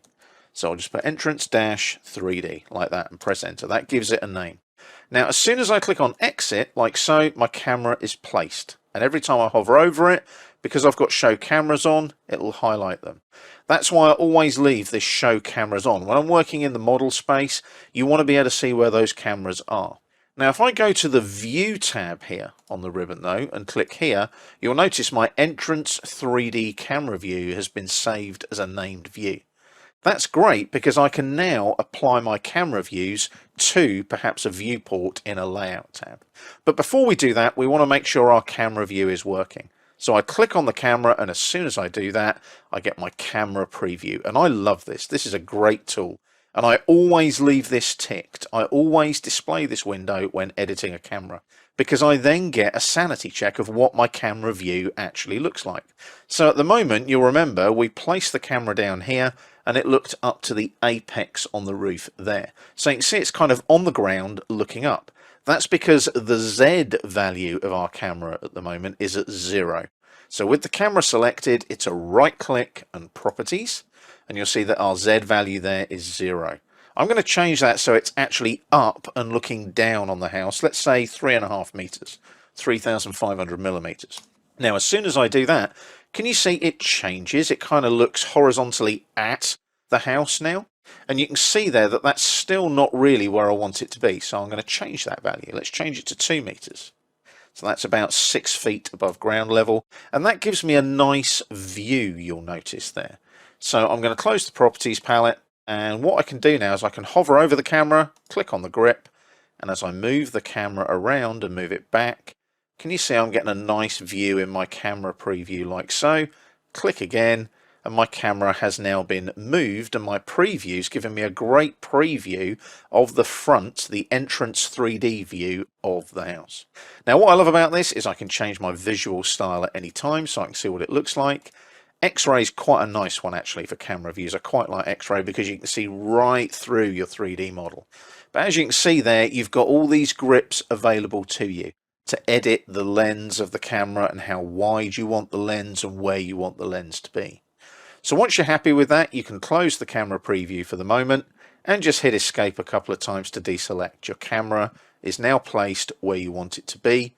And if you go to the View tab here on the ribbon and click here, you've got your Entrance 3D view. So if I click there, you can see there's the Entrance 3D view. If I go back here to, say, my Southwest isometric like so, I can see my camera there as well. Now you'll notice because we've been using cameras, it's also utilizing perspective rather than parallel, because a camera gives us a real world view. So I go back to parallel, And as you can see, there it is right there. Now bear in mind I can alter this view at any time, like so. There's my view there, there's my camera preview. That's the view that I'm going to get when I look through my camera, and I can change the visual style, like I said, at any time. So just deselect your camera now, and what we'll start thinking about is how we can utilize that view in a layout tab to become part of our 3D project. Once again, we're staying in our 3D house visuals.dwg file. And as you can see, we're in our model tab. There's our camera that we placed earlier, like so, and we're looking at our isometric view here in our model tab. We don't need to worry about any of our 2D stuff anymore for our communicating our design intent. That's already been placed in a separate layout tab. So that's in our elevations 3D tab right here. That all looks good. We're happy with that. Now we're going to be working in the camera and render layout. Now you can see it's a single viewport right now. It's right there like so. There's our single viewport like so. Now what we can do is we can apply a different view to that viewport. So let's apply that camera view to our viewport. Now we go to the View tab on the ribbon, and this is so easy to do. I love the way that this workflow works in Autocad. I go to the View Manager, and you can see there's our entrance 3D view. You can see it's got a little camera icon telling us it's a camera view. And all I've got to do is select it, right click over it and go Set Current and click on OK. Then AutoCAD's going, hang on, select viewport you want to apply that view to. So I select the viewport and there's my view. I can now change the visual style. Let's go to realistic there. And there's my realistic camera view in a viewport, all ready to go. So I can double click outside that viewport, just click on the edge there, maybe resize it a little, but be careful when you do this because it does move inside the viewport, okay, because it's utilizing a camera view, remember? So you might need to undo that one step. I'm not going to worry too much about that because that looks pretty good as it is, but I can double click inside the viewport. Don't forget you can pan and zoom as well. So if you pan slightly, you can pan upwards, downwards, and it does give you a fantastic perspective view of the entrance there of the building. I'll double click outside the viewport there now just to deactivate the viewport. So I've got a lovely camera and render viewport in a layout tab. Now remember, you can create as many layout tabs as you like in your AutoCAD drawings and apply all these different cameras that you're going to create to different viewports in your drawings. So you're communicating your design intent, but with real world, real life views utilizing those cameras. Now I've created one simple camera, changed the view of the camera slightly, and then I've applied it to one particular layout tab. Think about what you can do with that with your 3D designs. This is where the benefit of 3D comes into its own because it allows you to generate these real world 3D views in your viewports. Rather than just a top view, a side view, a plan view, etc. You can generate views like this and add your materials and perhaps change it to X-ray, for example. If I double click in there, what does an X-ray view look like? Well, that's kind of cool, isn't it? If I double click outside of that viewport now, I can go to the client and say, this is what your building's going to look like. There's the internal walls, you can see the windows, the structure outside and inside by utilizing that X-ray visual style. So get into your cameras and create those views from your cameras and add them to your viewports in your layouts. We're staying in our 3D house visuals.dwg file. And what I'd like you to do is go to the Visualize tab on the ribbon. The reason being, we're going to take a look at how we do a little bit of rendering. And it's right over here on the right hand side of the ribbon when you're in the 3D modeling workspace. Now make sure you're in the Model tab in the drawing. And at the moment we're in the Southwest Isometric view. You can see it there. And we're utilizing the realistic visual style. Now what I'd like you to do is in the Southwest Isometric view, we're going to go to perspective. Now that will change what's going on in the drawing area. And what we're going to do is do a little bit of panning and zooming now. You might want to do a little bit of a 3D orbit perhaps. And just get a nice close-up of your 3D house. So get in nice and tight, pan upwards. It might move a little bit quickly as well, so just be careful of that. because now you're in a view where you're moving around and getting perspective. Now, again, you do need a fairly sophisticated graphics card for this kind of stuff. Now, even when we're just doing basic stuff like this, a good graphics card really does pay dividends, because it means that all of that kind of moving around, orbiting, rendering gets done quickly rather than really laboriously where your computer's struggling a little bit. Now, all I've done here is set up the view in the drawing area to create a simple render. Now, in the Visualize tab, you've got lots of different settings for rendering. You've got your lighting here, so you can see you've got lots of different settings there for lighting, and I'm going to switch my default lighting on in this particular case. We can also start thinking about sun, shadows, location, date, time as well, because obviously date and time are going to affect the shadows in your 3D renders.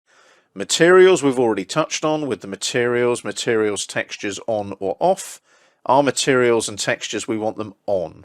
Now, material mapping as well, you can set it to be a box, cylindrical, spherical. That all allows you to set up different materials, and also the material mapping. It might be planar, it might be all the way around in a box, and so on. We've also got our camera settings. Remember, we set up our camera previously as well. Now, I don't want you sitting here watching a render take place. That'll be mundane, because it just literally is watching a bar going along in a dialog box on the screen. So what I've done is I've set my settings to create a fairly simple render that isn't that high quality. Now, the reason I've done that, obviously, is the last thing you want to be doing is sitting there watching my screen on your screen. So in the render panel here, there's lots of settings. Render window, render environment, and so on. I'm just doing render to size. I've set it to high in this particular case. That applies what they call 10 rendering levels. If I go any higher, coffee break renders for 10 minutes, lunch quality 60 minutes, overnight quality renders for 12 hours. Now, when you're rendering for 12 hours, you're going to get a really high level rendering quality, but your machine is going to be out of action for 12 hours, hence the overnight quality. So I'm just going for the high quality, which is quick and simple. Then I'm going to render to size. Now, what it's doing here is it's basically kind of saying, okay, what sort of size screen do you want this render to appear on? Now, I've gone for a really simple one, which is SXGA, 1280 by 1024 pixels. So it's not going to be that big, and it's not going to be that high quality, but the benefit I've got there is it's just quick for you guys. Now, if you've got an Autodesk account as well, remember you can render in the cloud using the render online command. And what will happen there is it will upload the drawing to the Autodesk account that you have, render the 3D views with the Autodesk online rendering service. You'll then get an email letting you know that your render is ready. Now, again, I'm not going to do that because you'll have to wait for that render to appear. All I'm going to do is create a really simple render of that view we've got on the screen. Now, again, this is the 3D Essential training, so I'm giving you the essential skills so that you know how to do this, and then you can jump in and play around with lights, sun and location, materials, your camera views, and then render and see what happens. So up here is render to size. So as soon as I do that, you'll see 3D House comes up. As you can see, it's doing the 10 levels of rendering, chugging along there, and the last thing you want to be watching is a 12-hour render on my screen, for obvious reasons. Now, I can hear my fans kicking in a little bit on my computer as well, generating this render. They're the fans on my graphics processing unit, my graphics card. And you can hear them chugging away a little bit and working hard to generate that render. But now that render is completed, all I've got to do is I can save that out like so, and I can save that out as a PNG file, or perhaps a JPEG or a bitmap. I'm going to save it out as a PNG. I've already got one that I've tested and created already. You'll notice it there. And what I'm going to do is I'm actually going to leave that one there for you. And that's something you can download from the library as well if you want to have a look at the PNG file. I'm going to include it with this particular chapter. So I don't want to save over the one I've already created, so I'm just going to hit cancel there and close the render window, and I'm now back in the drawing area. Once again, we're in our 3D House visuals.dwg file. And in the previous video, we created a simple render. and I pointed out how you could save that out as a particular file type, in this case a PNG file. Now the PNG file is available in the library as well to download, and what you can do is utilize that in this particular video when you follow along.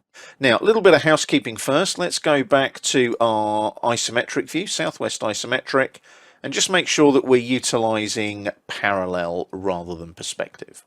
And then what we want to do is just zoom out slightly, check that everything's looking the way that it should. It is. There's our camera that we created, there's our model, there's our flat shot, and our sections and elevations with the 2D dimension annotation. Now what we're going to do is jump into the top view, like so. And you want to zoom into the space over here, just here, where these 2D sections and elevations and things are.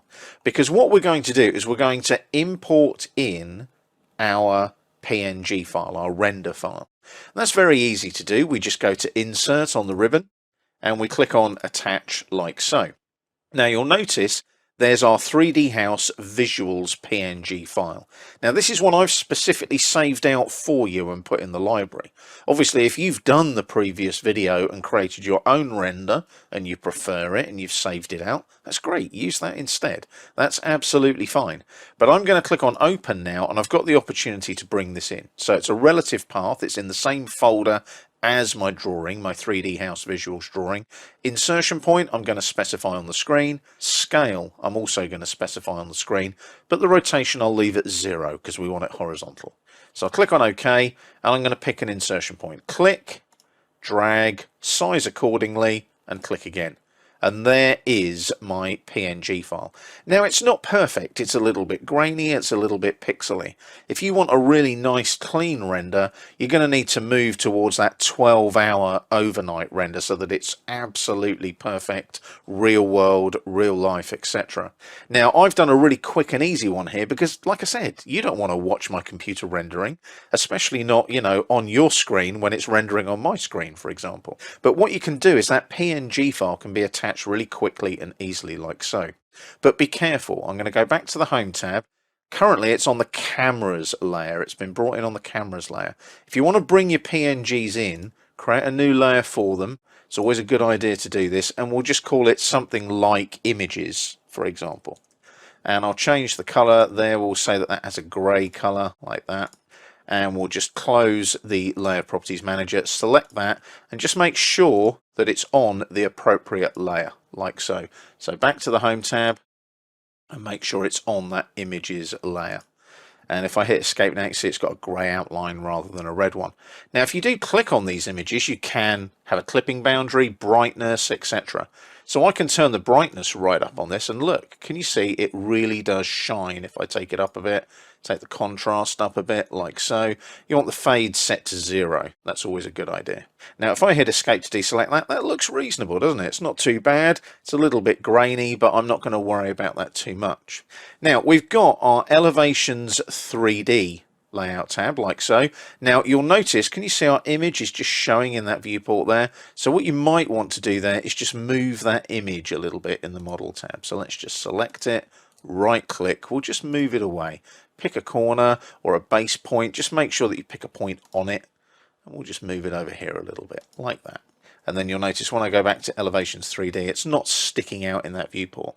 Go to Camera and Render. It's not in there because that's a preset camera view, remember? So what we might want to do here is create a whole new layout tab. Quick and easy to do. I'm going to utilize the Camera and Render one. So it's a right click on Camera and Render, move or copy. I'll move it to the end and create a copy, and OK. So there's my Camera and Render there, like so. So we can start renaming these. So if I right click on this one and rename it, this can now just be Render. So I'll just zap that like so and update the text there. So that's now my Render layout tab. This can be my Camera layout tab. So I'll rename this one as well. Just jump in there. Just zap the text I don't need and press enter. So if I now go to the Render layout tab, like so, what I can do is I can actually now just remove this viewport, don't need it anymore, and then I'll go to the Viewports layer. I want to create a new viewport, like that, and I'm going to go to the Layout tab. There we go, like so. Now, here's a thought. That particular rendered PNG file that I've brought in could become a named view, couldn't it? So let's jump back to the Model tab first. Let's make this a named view. So I go to the View tab on the ribbon, and I want to go to my View Manager, like so. And I need a new view. So this view name will be, let's say, Image for now. I'm going to be really simple here. Image. View category will also be Images, like that. It's a still view. I define the window. So all I've got to do now is click, drag, and click, like that. Enter to confirm. So that is now my view there. I've defined the window. I'm going to leave everything else as it is and just click on OK. So there's my image model view. If I apply it and OK it, it should zoom me in on that model view, surely. It hasn't, but I'm not going to worry too much about it right now, because all I need to do is go to the Render Layout tab and go to the Layout tab, the Contextual tab on the ribbon, and create a rectangular viewport. Home tab though, make sure you're on the viewports layer just before you do that. So Layout, Rectangular, I'm going to click, drag, and click. So there's my nice PNG there sitting in the whole area of the model space. Now I could just double click and zoom and pan and mess around. Don't forget, I can apply this view if I want to. So what I could do is apply this view to the viewport as well, don't forget. But I'm just going to double click, zoom in, pan a little bit, like so. Get it nice and neat and tidy. Double click outside the viewport. Now, if I just do a right click on the Layout tab and do a plot and a preview, that's what I'm going to get when I plot out that to, say, a PDF. Now, obviously, you've got the black background in that particular PNG file. That's because I haven't set up any lighting or sky or anything like that. That's the sort of stuff that you can go in and mess around with and tweak these rendered views to make them absolutely ping and shine. I don't really have the time to do that. That will take hours to get that exactly the way I want it. I don't want to have to make you watch all of that. I just want to make you aware of how you get that render into that PNG file and get it into your Layout tab like so. So I'll just right click now and exit, and obviously cancel the plot command that I did click on there. So what we've got now is a fantastic little 3D design. If I go back to the Model tab, there's our model view there. If I just double click on the wheel and zoom extents, you can see there that we've got our 3D model, our camera, we've got a flat shot with the annotation and some sections and elevations, again with dimension and annotation, which is all annotative, which scales into the viewports, and we've got our PNG file that we've brought in from a render. So that gives us a great little set of project documents. We've got our elevations 3D, like so. That communicates our design intent. We've then got a camera giving us a nice real-life X-ray visual style there that we can show to the client. And then the rendered view actually shows off the materials in the PNG file that we've also got in our DWG file to show off to the client as well. So all in all now, you've basically completed a little 3D project that in essence allows you to go to the client and say, this is what your new house is going to look like. And by the way, we've got some lovely real-life renders to show you what it would really look like with the materials that it's going to be built from as well. And I hope that gets you through to a point now where you kind of see how that workflow works when you're working in a 3D environment in Autocad. We've come to the end of our Autocad 3D Essential Training course, and I really do hope you've enjoyed it. I've really enjoyed taking you all the way through from something that was originally 2D all the way up to a nice little 3D project where we've generated rendered images and also created some nice camera views that we can employ and put in our layouts in our DWG file. Now, I've taken you through some of the really simple workflows in the 3D environment in Autocad. There's a lot more you can do in 3D AutoCAD. And more importantly, you can take this information out of 3D AutoCAD and take it into things like 3D Studio Max and Maya that are also products that Autodesk provide that take you into that media and entertainment visualization kind of environment. Now, don't forget as well, all of the tools that you need are in this course as well as the exercise files. And what I've done is I've saved out a 3D House final .dwg file. You can see the name of it there at the top of the screen, and you can download that from the library and play around with that particular file and add your own take on it if you wish. So don't forget, you've got the ability now not only to create your 3D elevations, like so, there's a 3D elevation there, and you've got your elevations, sections and flat shots with your dimension annotation. We've created those camera views that look really cool in our layout tabs, and we've even created a rendered view and brought it in as an image and put it into a viewport in a layout in AutoCAD as well. So don't forget, all of this allows you to become a much more rounded AutoCAD user. It gives you expertise that you can apply in the workplace. Now, I did mention a moment ago that you can take this information and put it into something like 3D Studio Max. I do have a course in the library about taking AutoCAD drawings into 3D Studio Max. So maybe check that out if you're thinking about going up to the next level and creating visualization and animation using something like 3ds Max 2. In the meantime, like I said, I really do hope you've enjoyed the course, and here's to the next one, and I hope to see you in the library sometime soon.